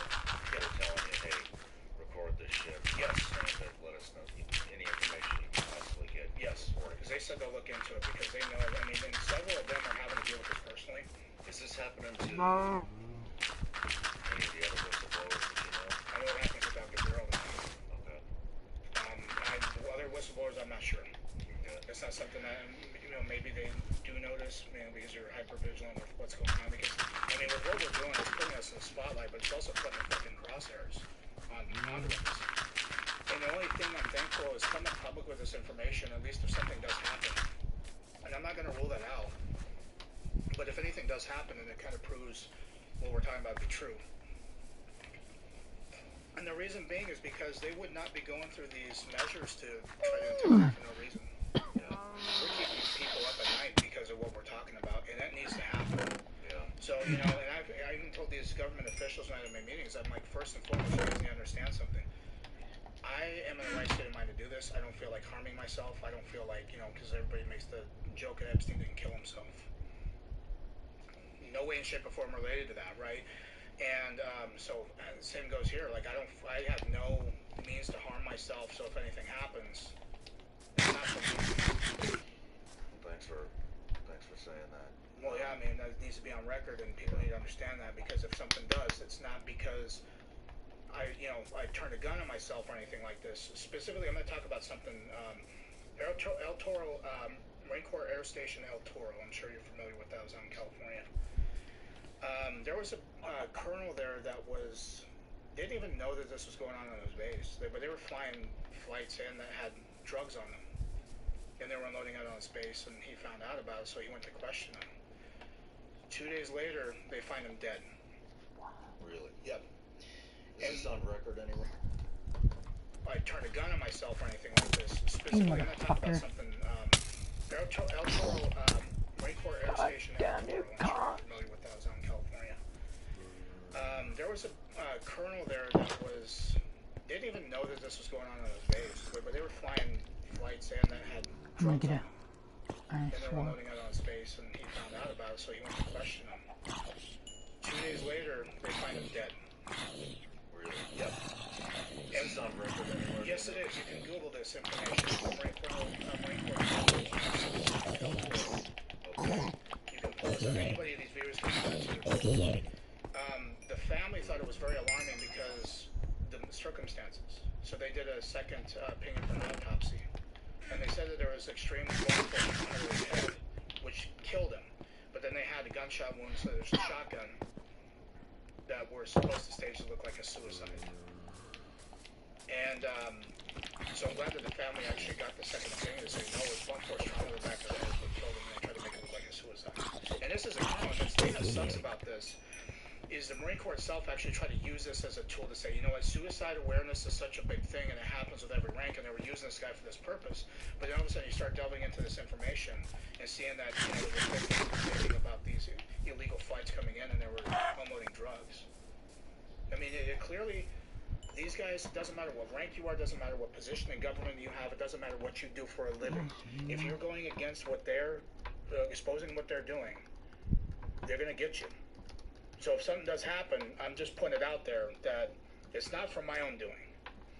I don't fucking piss anybody up. Maybe, you know, maybe in the business world to a degree, but it's not enough for them to sit there and do something like that. And I'm glad that I have a private security firm where I've got some guys who look out for my best interests and they know what I'm doing. So they've got my back, realistically speaking. And, you know, and that's the thing, too, is any other whistleblowers who, you know, because I urge other people to come out. If they're needing protection out of the way, I'll help with that. I'll orchestrate. But, too, the other thing is, too, coming out in the fashion that we did was the best because now the right people in the government know. So it's almost like having a pit bull that's one to rip you to fucking shreds, but you have this fence that's between you and this pit bull. And I feel like the government's going to be that fence, and along with the spotlight that this put me in. Yeah. Because it's unsettling to sit there and see these helicopters, man. It's just, it's hysterical if you sit there and wave them, but it's like, keep wasting your fucking money. Let's talk about the debrief that happened afterwards. Yes. What happened when you got back to your command? So, when we got back onto the ship, we ended up returning our weapons to the armory, went to our berthing, put our gear away, went back to the flight deck. There was this admiral there. I've never seen him before. I don't know who he is. It was just very out of place. He gave a debrief saying, hey, this was good that you guys are doing for these people, which I agree with. But I have no idea who he was. But, you know, I've been on 6 ships, did several humanitarian operations, and not once have I ever seen an admiral on any of them. You know, and this was minor compared to the one in 2011 we did with Fukushima, and that natural disaster. Never seen an admiral with that, right? So it's just very out of place. So we went to, after we concluded this operation, we had documents to the bay for civility, at least like 4 days. So the people that we encountered during that event didn't even bother to take my camera or anything. It was in my dump pouch, but it was small enough, so I don't know why they wouldn't have searched it, but they missed it, right? So here I am the whole time thinking like, fucking A, I've got something. I'm not fucking crazy. Neither of us are crazy. But we got something that actually backs up if we were to tell anybody about this, and we could show them pictures of it on the camera and not something like a foolish one or a doctor. Well, I spoke too soon because when we ended up going out that first day, we came back to report back to the ship, and I saw my camera on my rack. And the memory card was out of it, and it was a big memory card. And the battery was out of it. And I just see the camera sitting, like, what the fuck? So I checked my locker, it was secure because that's where I had it. And I had some stuff on top of the camera in there, you know, in my locker that was on top of the camera. And I had another battery in there, so I took that battery and I put it in there, and it wouldn't even turn the fuck on. And I had some people reach out to me that said, you know, if you had that camera still to this day, that they could do some data retrieval and maybe able to pick it up. I'm like, but I don't have that camera. You know, I tossed it because the fact that it wouldn't even turn on, it wouldn't do anything. I'm like, fuck, it's just a paperweight. And then, and of course, 2009, you're not thinking of anything with forensics, you know, where they could do something. There was people actually willing to do that, which is great. So somewhere out there, somebody's got this footage. Somebody's got that tape because that's the reason why they took it. And fun fact is that the other 5 Marines that were with me, they had their phones taken. Did you look at the pictures before? Did you have a chance? I know I took pictures and videos of it because I saw the record thing, and I actually can snap the photos, and you can see like it blink. That's how I describe it. So I knew for a fact. But you didn't go back and review them. Okay. No. No. Why not? One, I didn't see it. Want anybody to see. Okay. Just for that reason, you know, it was just something to keep. You know, if anybody doesn't know about it, then if I start telling people, then obviously there's things that may happen. And of course, it did happen regardless. Because as soon as we're out in town, all these people, you know, I don't know who it was who did this, by the way, but they didn't even cut my lock. They popped it off somehow because they you know, my lock was still intact. So these guys are obviously know how to do it, and I don't know who it was, but all of a sudden the other Marines had their stuff taken too. And anybody in the platoon, they didn't have any of their stuff touched. It was only us that were there. Did they take anything else? No. Nope. So after we get done with that, we end up going back to Okinawa, right? And, you know, this is a regular normal day. It's probably fast forward a month after we end up getting back. And all of a sudden, a duty Marine knocks on my door and says, you need to report it to the CP. I'm like, roger that. So I get my cover, run downstairs, run over, and there's nobody there. I'm like, it's fucking weird. And all of a sudden, like, I go inside, and there's like this big opening in his office, and I have these little doors that you can walk into. So all of a sudden, I'm greeted by somebody in Air Force dress blues, and he didn't have a cover on, but he had salt and pepper hair, white complexion, older gentleman. He didn't have a name tag on his uniform, which, come to find out, Air Force regulation states that you have to have a name tag on your uniforms. You know, Marine Corps, we don't do that unless it's our camouflage, or if you're a drill instructor or some kind of instructor or some sort of billet that requires you to do that. So he calls me over, and I go over, give him the proper greeting of the day, and then he tells me go ahead and sit down over here in this office.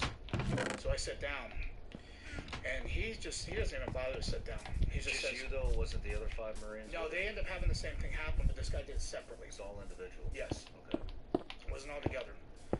So he told us again, with what you guys saw, you're not allowed to report this. You're not allowed to talk about it to your family, not to your chain of command. I don't care if a general even asks you. You can go to prison for this. You can be executed. And if you want to chance that, by all means, but you need to sign this. So I take the paper and I look at it, and it's a non-disclosure agreement. The only 2 things I can recall to this day is that it said TSSCI and it said Indonesia. Those are the only things I could recall. But I skimmed through it and I fucking signed, because here I am thinking, okay, we're just going to forget about this whole fucking ordeal. And yet, this is getting thrown in our face, and here's somebody threatening our fucking lives here with, imprisonment, death, things like that, if we're to talk about this. Did you ask him any questions? I tried to ask him who he was, and he didn't say anything. There's some speculation going on about this, because people who know about this, whether it's other whistleblowers and other people who came forward previously, have said that these guys have the ability to impersonate or even play off as their military officials, or anybody for that matter in the government, to try to extract information to see what you know.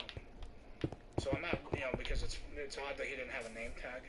He had, the only thing I can tell is that he had a stack of ribbons. Air Force gives ribbons and medals for just about anything, but he had silver jump wings is the only thing I can recall. So other people I've I have to come back to this a little later. Get information, and now they know because I've came out. They were saying that if it was an Air Force officer, that has to do with someone Air Force intelligence, because a lot of them had jump wings, and that's kind of the thing that they like to do. He says it's because he didn't have any pilot wings or nothing that would signify he was a pilot. It was just those silver jump wings. Yeah. Just with the parachute, and had the wreath that come up like this. That's the only thing. And obviously, he had the silver oak leaves on his shoulders. But so after dealing with that, it's like, okay, signed it. I'm like, great, just fucking leave it behind. The rest of my career, don't tell anybody about it. Didn't tell my family. I told my dad before I ended up going doing the reserves. I said, there's something I got to tell you. And he even told me this, when I started coming out publicly about it, and after I had gotten through the right part of the government to go ahead and proceed with this. And now he understands what I was trying to tell him, because I said, I just have to wait for the right time to do this, because I don't know. I'm kind of freaked out, something. And at that point in 2017, that's when I met Dr. Greer, and then fast forward to recently in April, making this happen with the government and telling them and testifying and briefing them what's going on. Hold on, guys. So the flat that I'm seeing with this is, there was a guy, apparently it was a Marine that came out with Dr. Greer. It was like more than 10 years ago. I think his name was Joshua or something like that. And he was a Stinger operator, so he was like an anti-air gunner, I don't know what the hell it was. But apparently, he was in South America and he witnessed a crash retreat. And so he stated the same thing. This paramilitary organization kind of looked very similar. Obviously, this was the 90s, so they didn't look that dissimilar to what I saw. But he talked about paramilitary organization. He talked about the noise that this craft made that he saw that was shot down, had a hole in it. So it was a guitar amp, because that's the only way to describe it. If it's reverse engineered, it's going to mimic the same kind of technology that these actual crafts have, right? This paramilitarization, well, yes, that's how they operate. They're not going to be identified in any kind of way. It's going to be a generic black uniforms and gear. So, of course, and, everybody's like, oh, these are the Reddit that I'm seeing, and I said, oh, the Air Force Lieutenant Colonel. Okay, that's another thing, and it probably wasn't the same guy, but the same method. There's only one word that comes to that. It's called corroboration.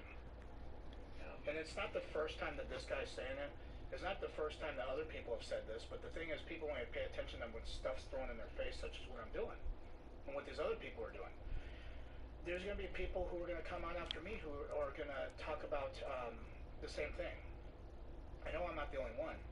And maybe we can get one of my Marines, that were there, to actually come forward, and maybe, ideally it'd be all of them, but I know how this goes. And one guy responded when I had these government officials and Dr. Greer trying to bring one of them forward, and he said absolutely not. He said a death message it's not worth the risk to my family, my life, my career, because he's still in the military. He's a commissioned officer now. And he was very repetitive about that, and he says, don't ever ask me to do this shit again. You need to get the fuck out of whatever you're in. But it's the response that when I asked him to do this, and that's what he responded to, what else could it be? Yeah. So in a sense, that kind of corroborates it, but it corroborates the seriousness of how they're in fear of their life. Yeah. The other guy, I didn't hear from anything. And even taking my social media down because I was there kind of for it. I just want people blowing up my fucking inboxes, trying to ask me details or questions or try to get interviews. You know, I'm not about that. I'm not, you know, the fact that our lives are kind of coming to hell to a degree because of being pushed with these helicopters and things like that. There's other ramifications that may happen that I'm not aware of, but you know what?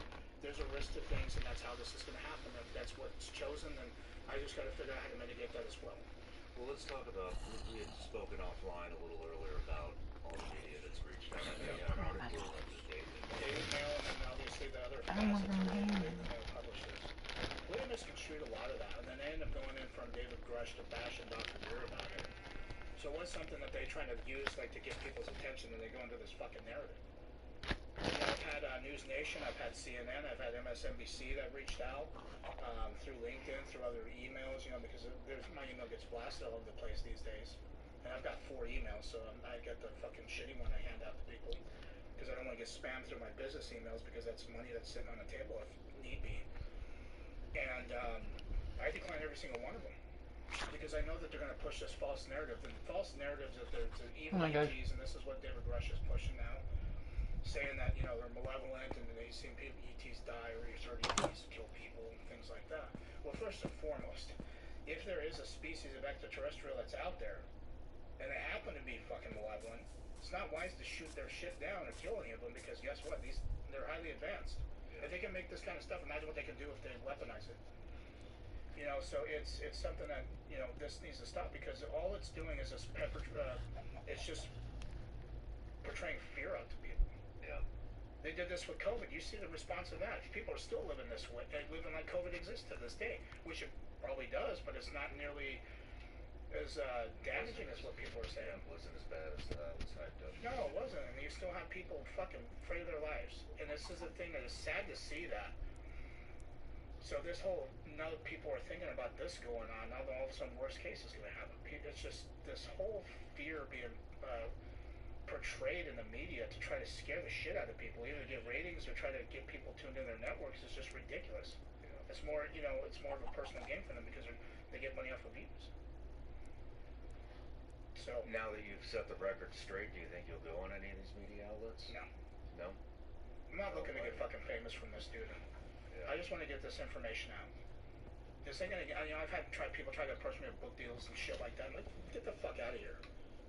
This has nothing to do with trying to get money. This is trying to make sure that, listen, I'm not trying to convince the public here. And I'm getting that on record too. This isn't trying to convince the fucking public that this is real. I'm trying to convince the government, and thankfully they are convinced enough to actually do something about it. That's my main objective with this. Because when they come out and they start talking about the bills that they're talking about, legislations, because people like me standing up, along with other whistleblowers coming out and talking about the same kind of collaboration, that there's man-made stuff going on, that there's nefarious activities going on behind the scenes that nobody knows about, and they're making money illegally, and they're murdering or killing people doing it. Glad you're doing it. I'm glad too, man. And it scares the shit out of me. I wake up every day unsure like what the fuck's gonna happen, but that's why you have to take it day by day. And record too. This isn't trying to convince the fucking public that this is real. I'm trying to convince the government, and thankfully they are convinced enough to actually do something about it. That's my main objective with this. Because when they come out and they start talking about the bills that they're talking about, legislations, because people like me standing up, along with other whistleblowers coming out and talking about the same kind of collaboration, that there's man-made stuff going on, that there's nefarious activities going on behind the scenes that nobody knows about, and they're making money illegally, and they're murdering or killing people doing it. Glad you're doing it. I'm glad too, man. And it scares the shit out of me. I wake up every day unsure like what the fuck's gonna happen, but that's why you have to take it day by day. And at the end of the day, there's people looking out for me, which is great, in the government and spiritually as well. You know, and that's where I'm gonna thrive with this, because guess what? If they can silence me, but they can't silence the fucking truth. And they've been trying to silence the truth for far too long. And it needs to stop. If there's anybody whistleblowers too, this is the thing I'm whether they witness someone or this, whether, you know, you're in the opposite spectrum. if you're anybody who's working in these programs, I know there's people who are listening to your show about this, by the way, who are probably on that side of the coin. Fucking man up and come the fuck out. You gotta stop the bullshit. And anybody who knows about this, well, guess what? If you know the truth and you're not revealing it, then you're complicit to it too. So I'm urgent. Get a hold of me. I mean, I'll throw my email if you can put that link in, and most of all, get a hold of Dr. Greer. I'll put that link in. Okay. But yeah, Dr. Greer, I mean, he's been a good resource, and people need to understand, just like you understand with this. He is basically a sounding board for all of us who have coming forward, and all he's doing is relaying information that he knows from people. He's got a strict vetting process with this. I know people are going to test it as whistleblowers. The fact is, he's not just going to take anybody's word because, yeah, somebody said something. Right? I talked to him. I just interviewed him, as you know. Oh, yeah. And I asked him how did he decipher who the bullshitters are from the real ones, and we went into that because I think that's extremely important. Yes, it is. You know, And it's the not. vetting process. He's just not taking anybody's word for it. Yeah. I mean, he asked me repeatedly, you know, in law enforcement especially, you know, the tactics they use is they ask the similar questions, and especially the meeting I had with the Pentagon and all these other agencies. It's like they ask the same thing because they do interrogations on a daily basis. But the fact is, my story is not going to fucking change. The way that I'm doing details is not going to change. My simple task with this is just to tell people what happened. That's it. I'm not trying to get back. I don't want to be fucking famous. The only thing if I'm going to be famous for this, the only thing I want to be famous for is, oh, this guy that fucking stood up and wasn't afraid to do it, and he got the truth out there. If I can fucking live with that, perfect by all means. Well, Michael, I know it takes a lot of courage to do what you're doing, man, and I commend you for it, and it's an honor to have you in here. Oh, Sean, thank you, man. And what you're doing on your networks, your podcasts, your YouTube, I mean, you have a big audience. And I hope, you know, I got people trying to poke holes. Go for it. I don't give a fuck what they think. They weren't fucking there with me. They weren't there with my Marines. They want to talk shit. Go for it. I got one last question. Yeah. If you could say anything to the other 5 Marines that were on the ground with you that day, because they might be watching, what would you say to them? Don't fucking leave me hanging, guys. Don't leave me hanging. You know, we're family. We're fucking brothers. We went through this shit. You know, and I get that you got family. I get that you got kids. I got, you know, moving on. But fuck, man. I mean, you see what I'm trying to do with this, and I'm just trying to get the truth. You know, I hope that they do. And if I can get them to come out and at least understand that, you know, there may be some aspects that are uncomfortable, you know, with what I'm having to deal with, but it's just not it's not pretty. But if you got the fucking balls to do it, you know, I don't have kids, you know, me, I still got a lot to lose at the end of the day. And I know they do too. But the fact is, I'm just sick and tired of people bitching about things and not doing anything about it. Me too. And it's all a bunch of talk in this fucking world. It's all a bunch of talk. It's all I see on social media. That's why I'm glad I'm off of that. You know what I mean? That's why I'm glad I'm off, because guess what? I don't get to see that anymore. I get to focus on what I'm trying to do. And for me, having people reach out to me that have open minds and they're like, you know what, I actually heard about something like this happening in Vietnam. Or they're like, I heard about this happening in 2004. And then there's people who are coming out that are participating in these operations unknowingly because they think the constitutionality of it's legal. When it's not. And that's why this is happening, because these people think that at the end of the day they're doing something that's oversaw.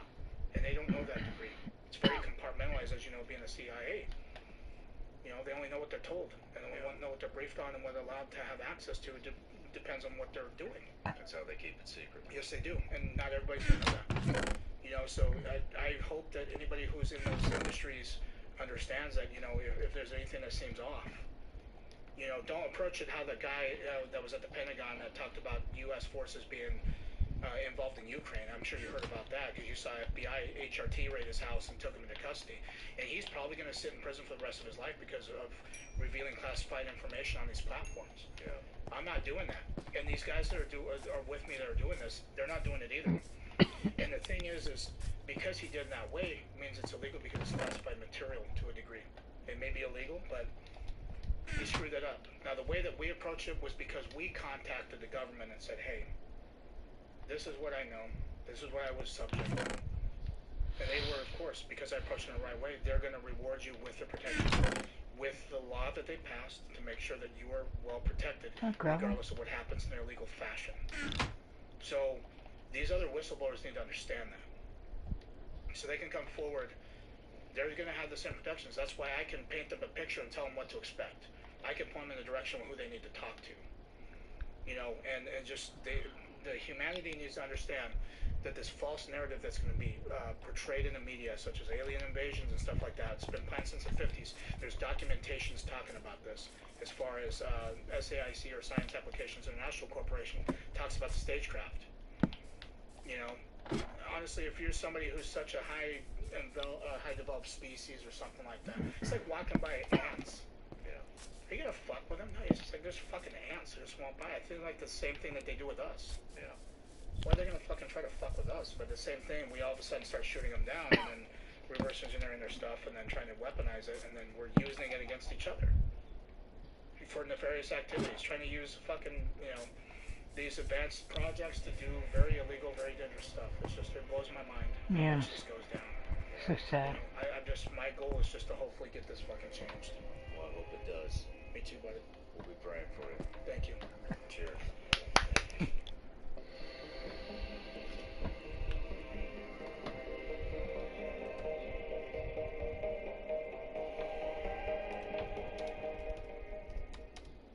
Hey everybody, I'm Sean Ryan. Click here to subscribe to the Sean Ryan Show YouTube.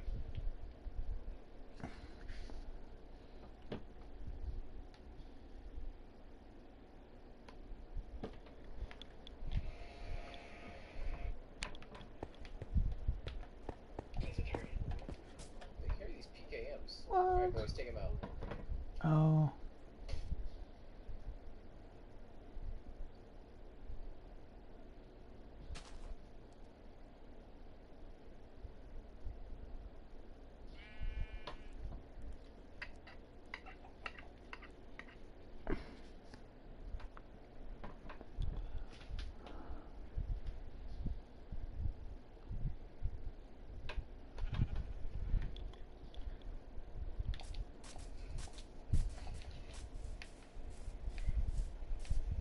There's one right there. Oh, gotcha. I'm in. Oh shit, I've been spotted. Good? Yeah, got it. Just moving upstairs. Alright, let's see what we got.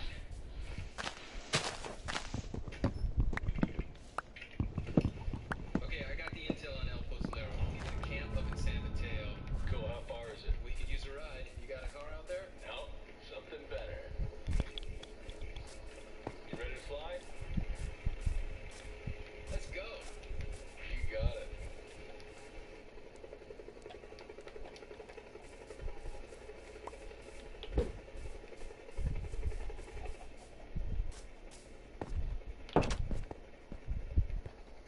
According to the intel, the camp should be near this cliff.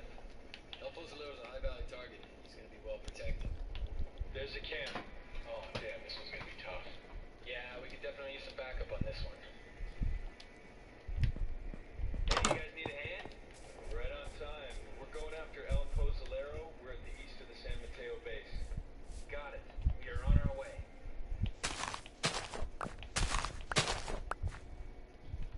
We're approaching the camp from the west. We'll meet you there. Copy that.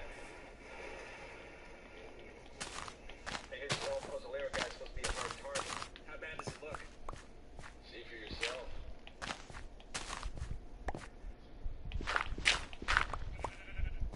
Damn. Looks like a whole lot of trouble. Take a look at it. Roger that. Nothing else to worry about. Okay, we're splitting up. Weaver, can you get to a good sniper position on the south side of the camp? No problem. Alrighty, I'm moving in from the other side. Copy that. We're moving in from the train station at the east end of camp.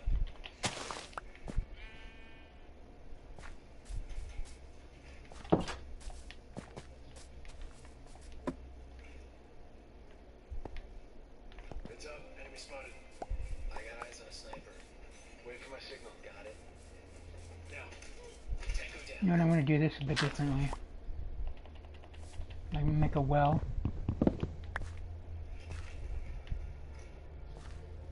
Okay, wait a minute. I hear something inside. Two guys. I got the one on the right. You ready? Ready, go. Good job.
You saw anything else? Oh, man, I think he was dissolving somebody. Like in a can of acid or something. Yeah, looked pretty nasty. Come on, guys, let's move. All right. I think I found my spot. Nearly there. Careful, there's more of them the closer you get. Only one left. Okay, I'm in position. I have 3 tangos in front of me. Weaver, you think you can help? You got it.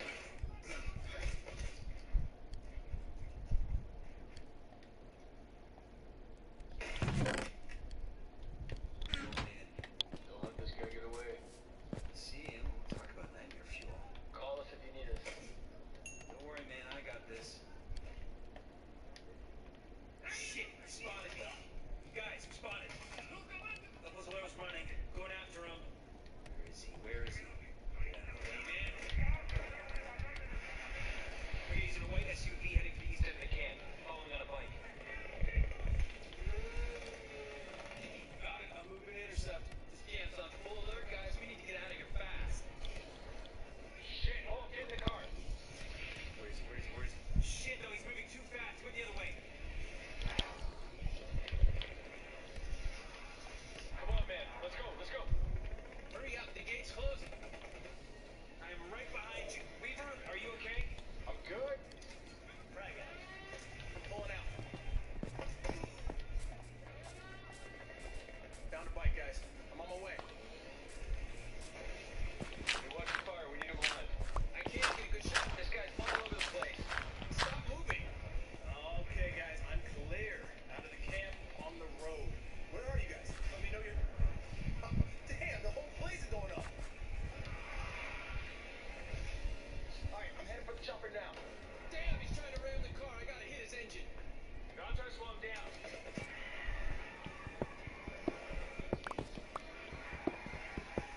Help is on the way, guys. This train. Where's the chopper? Where is it? Found it. Okay, getting in. I'm in the chopper. Coming your way.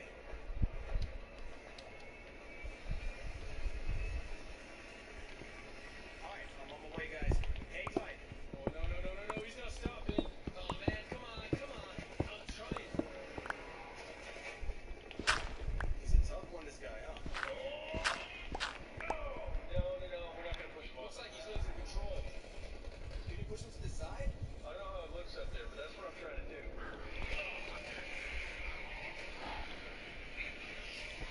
Damn it, he dodged me. Hang on, guys. I'm nearly there.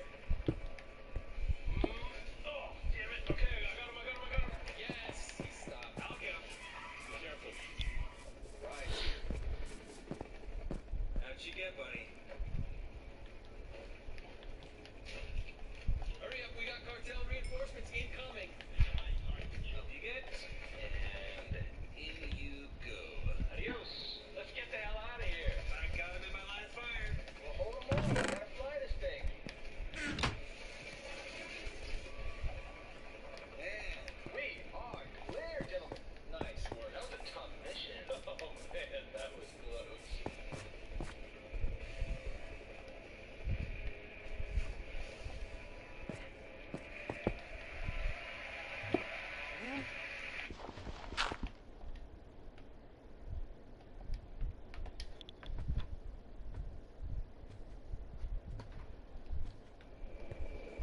Hello, my name is Dominic Butler and I'm the lead game designer on Ghost Recon Wildlands. In Ghost Recon Wildlands, we offer players the total freedom of choice as they fight to take down the Santa Blanca cartel.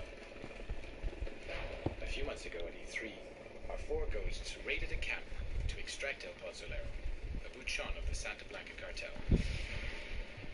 Today, we want to show you another way to play the same mission, taking a stealth approach and using the cover of night to our advantage.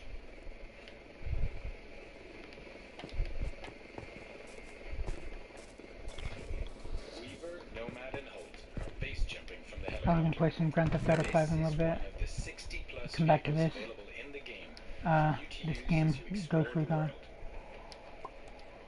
Today, 4 dead devs are playing the demo in co-op. But Ghost Recon Wildlands is entirely playable, from beginning to end, in solo where you're supported by your AI teammates. Weaver has landed on a cliff nearby to gain a vantage point and provide cover for Nomad and Holt, who are now landing and moving towards a cartel checkpoint.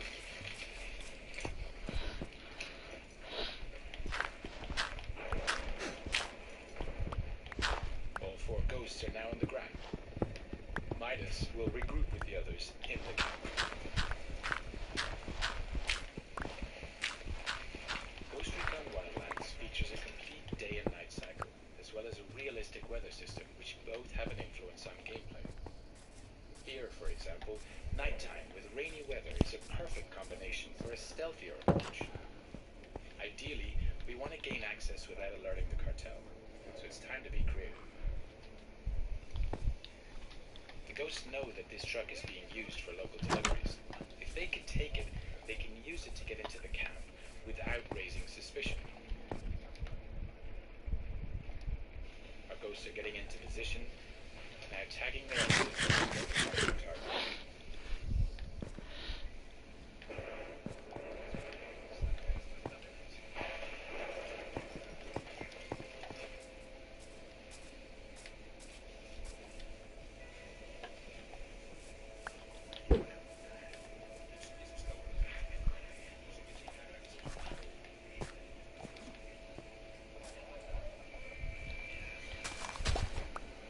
Midas is now using the slingshot feature to assign targets to his teammates.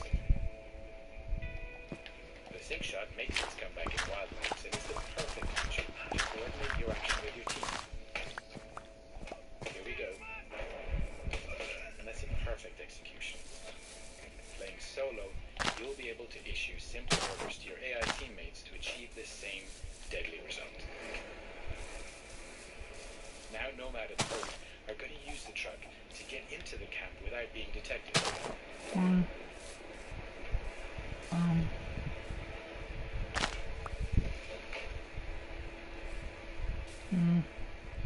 The cartel recognize this truck, and so the ghosts are in.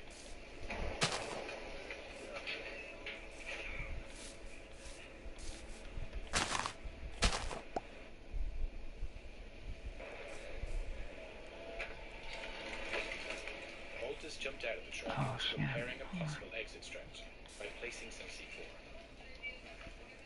Landmines, frag, flash, and diversion grenades will also give you the explosive edge and help create diversions. With more than 50 weapons available in the game that you're able to use and customize with hundreds of different attachments, it's up to you to choose the right weapon for the job. Each of them has its own ballistics model with piercing, dispersion, and bullet drop.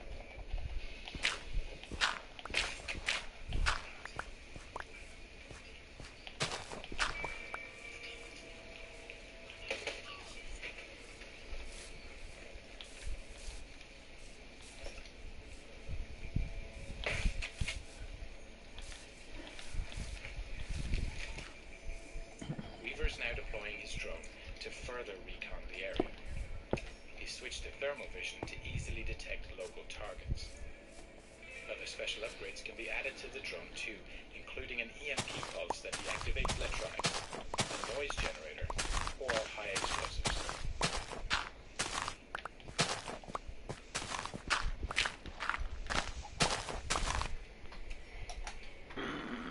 Okay, that's our guy, El Pozzolero, working late into the night.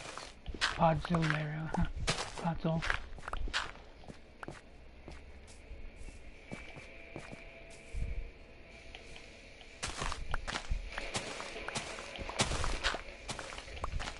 Now that we have his exact location, Nomad is going to park the truck near to the target.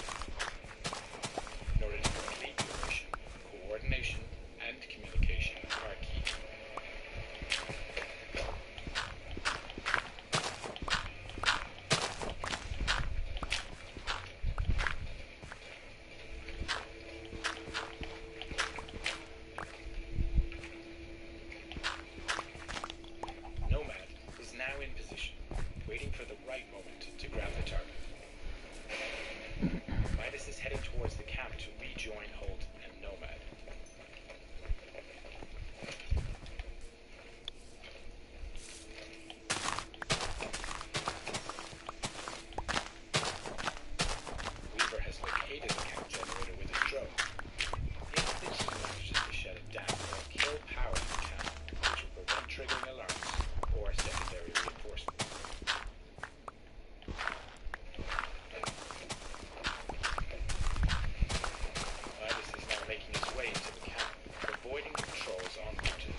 displacing more C4 on the other side of the camp to provide further distraction in case the ghosts need it during their escape.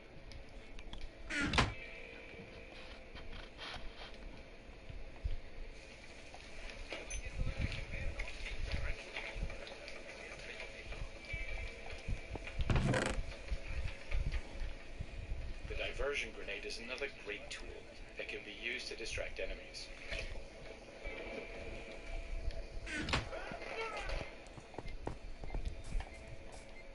I gotta start using more of those diversion Since we're lures. attacking this camp at night, we can take advantage of each NPC's unique day and night agenda. For example, this soldier here is taking a rest.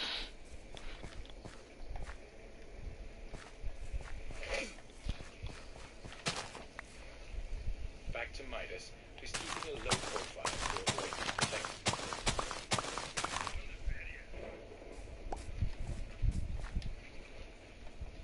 Oh, you fucking idiot. Get over there.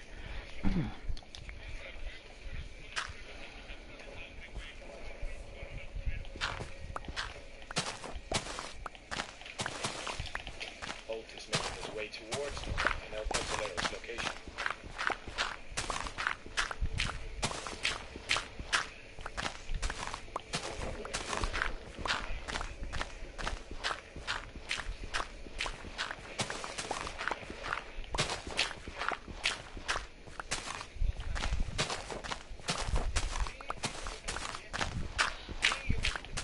Making sure you don't leave bodies to be discovered is key to preventing the camp going on full alert. Gotta Rather work on drive that. your enemies away from Gotta the work on patrol that one path, too. so when you knock them out, they're out of sight.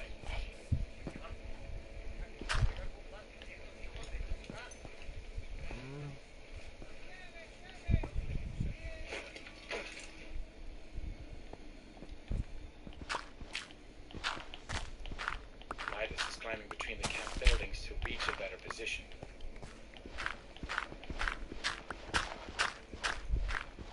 All the while, Weaver continues to provide cover.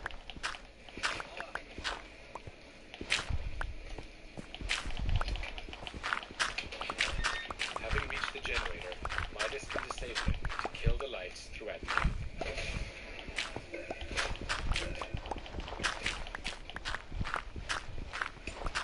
Nomad has activated his night vision to get closer to El Pozolero. Now, while enemies don't have night vision, they will become suspicious as to why the lights are suddenly out. Now, we need to extract our target from the camp. The enemies are now alerted by the noise and are trying to find its origin.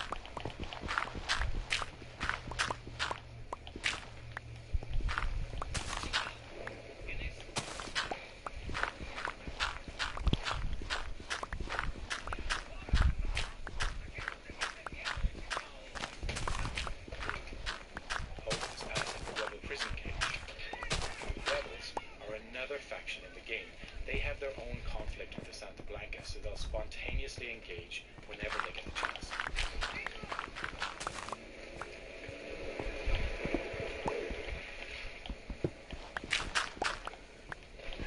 Nomad has just put our target into the truck and is moving towards the exit.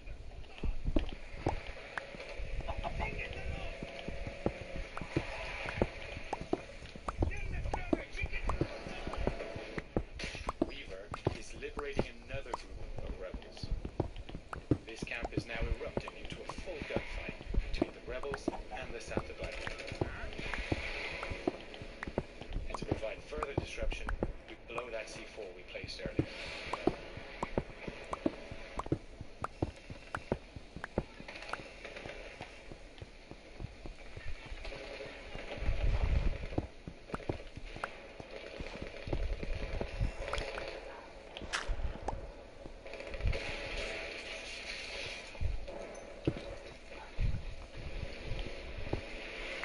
Weaver is now headed to rejoin the others, clearing the last of the Santa Blanca in the wild who were attracted by the gunshots.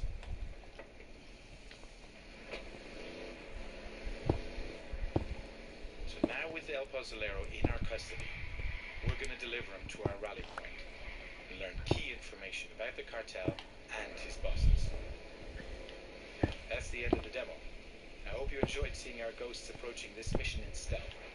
Just one of the many ways you can play Ghost Recon Wildlands. And don't forget to check ghostrecon.com for the latest news and updates on the game.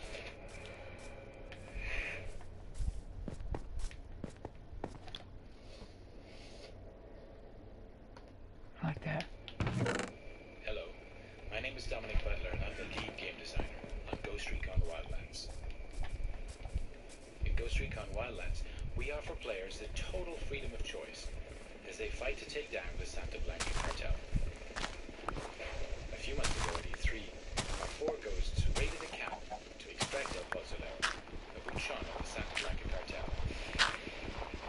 Today, we want to show you another way to play the same mission, taking a stealth approach and using the cover of night to our advantage.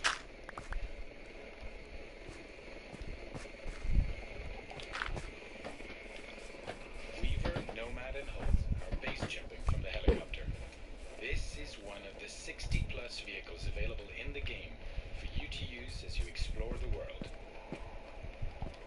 Today, 4 devs are playing the demo in co-op. But Ghost Recon Wildlands is entirely playable from beginning to end, in solo where you're supported by your AI teammates. Weaver has landed on a cliff nearby to gain a vantage point and provide cover for Nomad and Holt, who are now landing and moving towards a cartel checkpoint.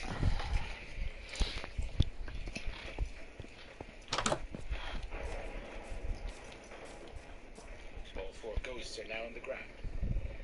Midas will regroup with the others in the camp. Ghost Recon Wildlands features a complete day and night cycle, as well as a realistic weather system, which both have an influence on gameplay. Here, for example, nighttime with rainy weather is a perfect combination for a stealthier approach. Ideally, we want to gain access without alerting the cartel. It's time to be through. The ghosts know that this truck is being used for local deliveries. If they can take it, they can use it to get into the camp without raising suspicion. Our ghosts are getting into position, now tagging their enemies and identifying their targets.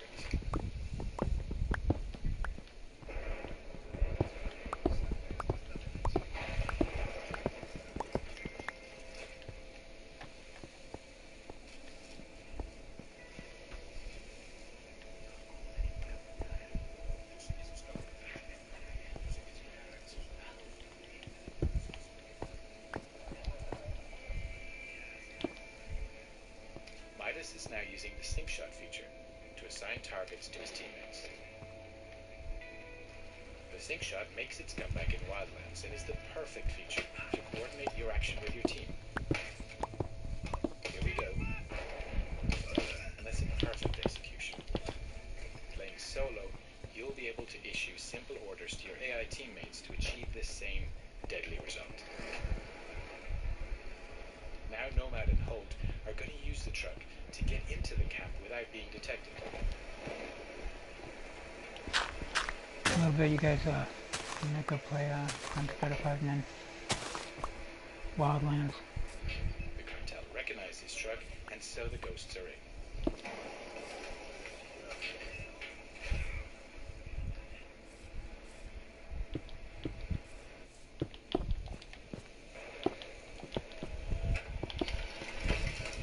Holt has jumped out of the truck and is preparing a possible exit strategy by placing some C4. Landmines, frag, flash, and diversion grenades will also give you the explosive edge and help create diversions.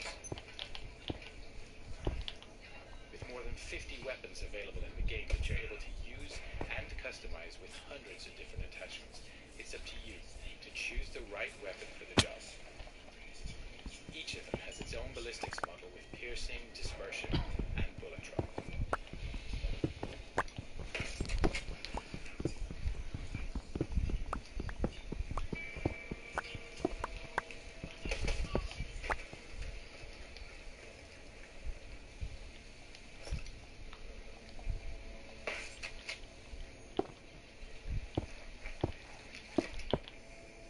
Weaver's now deploying his drone to further recon the area. His switched to thermal vision to easily detect local targets. Other special upgrades can be added to the drone too, including an EMP pulse that deactivates electronics, a noise generator, or high explosives.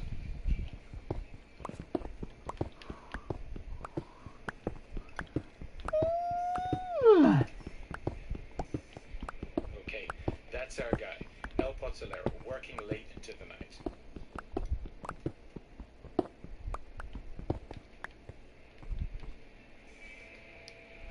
Fuck this, I'm gonna cheat for a little bit. Now that we have his exact location, Nomad is going to park the truck near to the target. In order to complete the mission, coordination and communication are key.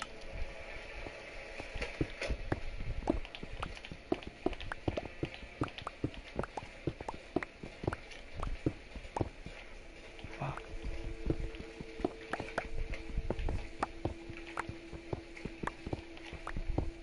Nomad is now in position, waiting for the right moment to grab the target. Midas is heading towards the camp to rejoin Holt and Nomad.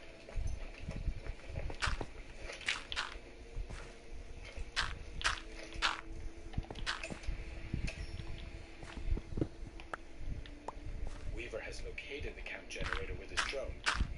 If the team manages to shut it down, they'll kill power in the camp, which will prevent triggering alarms or secondary reinforcements.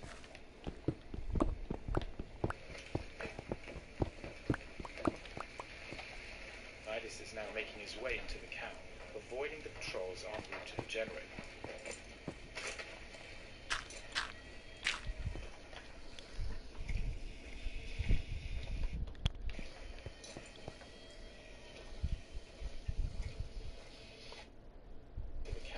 Avoiding the patrols en route to the generator.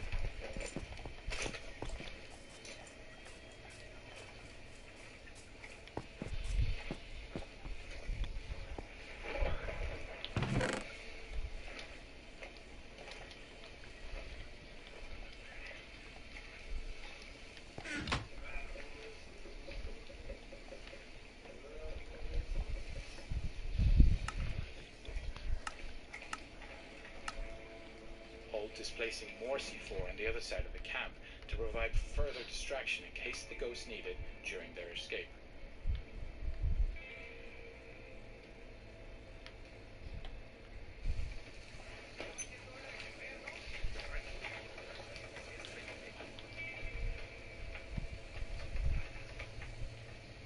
The diversion grenade is another great tool that can be used to distract enemies.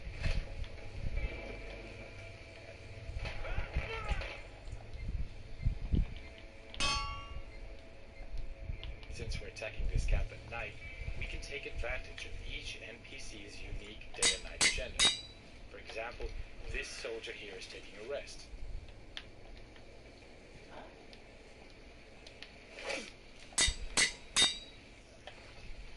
Back to Midas, who's keeping a low profile to avoid being detected.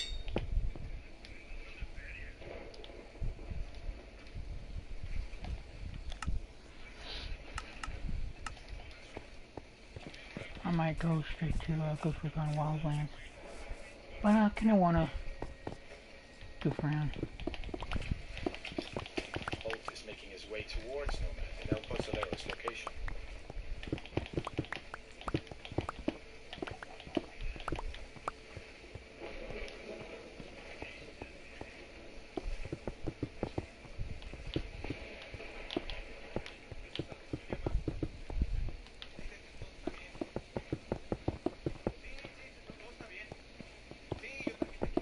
Making sure you don't leave bodies to be discovered is key to preventing the camp going on full alert. You can grab and drag your enemies away from the patrol path, so when you knock them out, they're out of sight.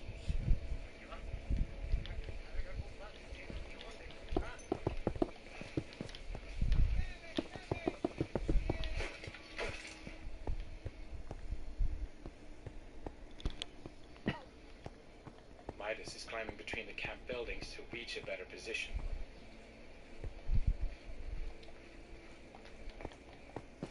All the while, Weaver continues to provide cover.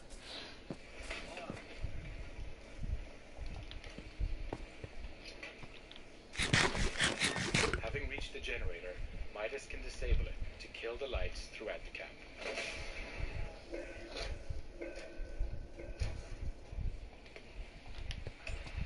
Nomad has activated his night vision to get closer to El Pozo. Now, while enemies don't have night vision, they will become suspicious as to why the lights are suddenly out. Now, we need to extract our target from the camp. The enemies are now alerted by the noise and are trying to find its origin.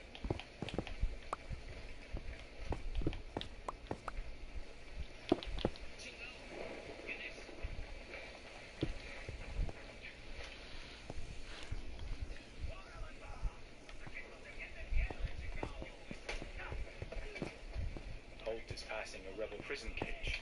Okay, you guys. Rebels Go are play Grand another Theft Auto 5 for a little faction. bit. They have their own conflict with the Santa Blancas. Like, thus comment, subscribe, spontaneously and I'll catch engage you guys in the whenever next they get a video. chance. Peace out. Thank you so much for watching. See ya. Nomad has just put our target into the truck and is moving towards the Peace exit. out. Like, comment, subscribe. See you in the next video. Peace. Thank you so much.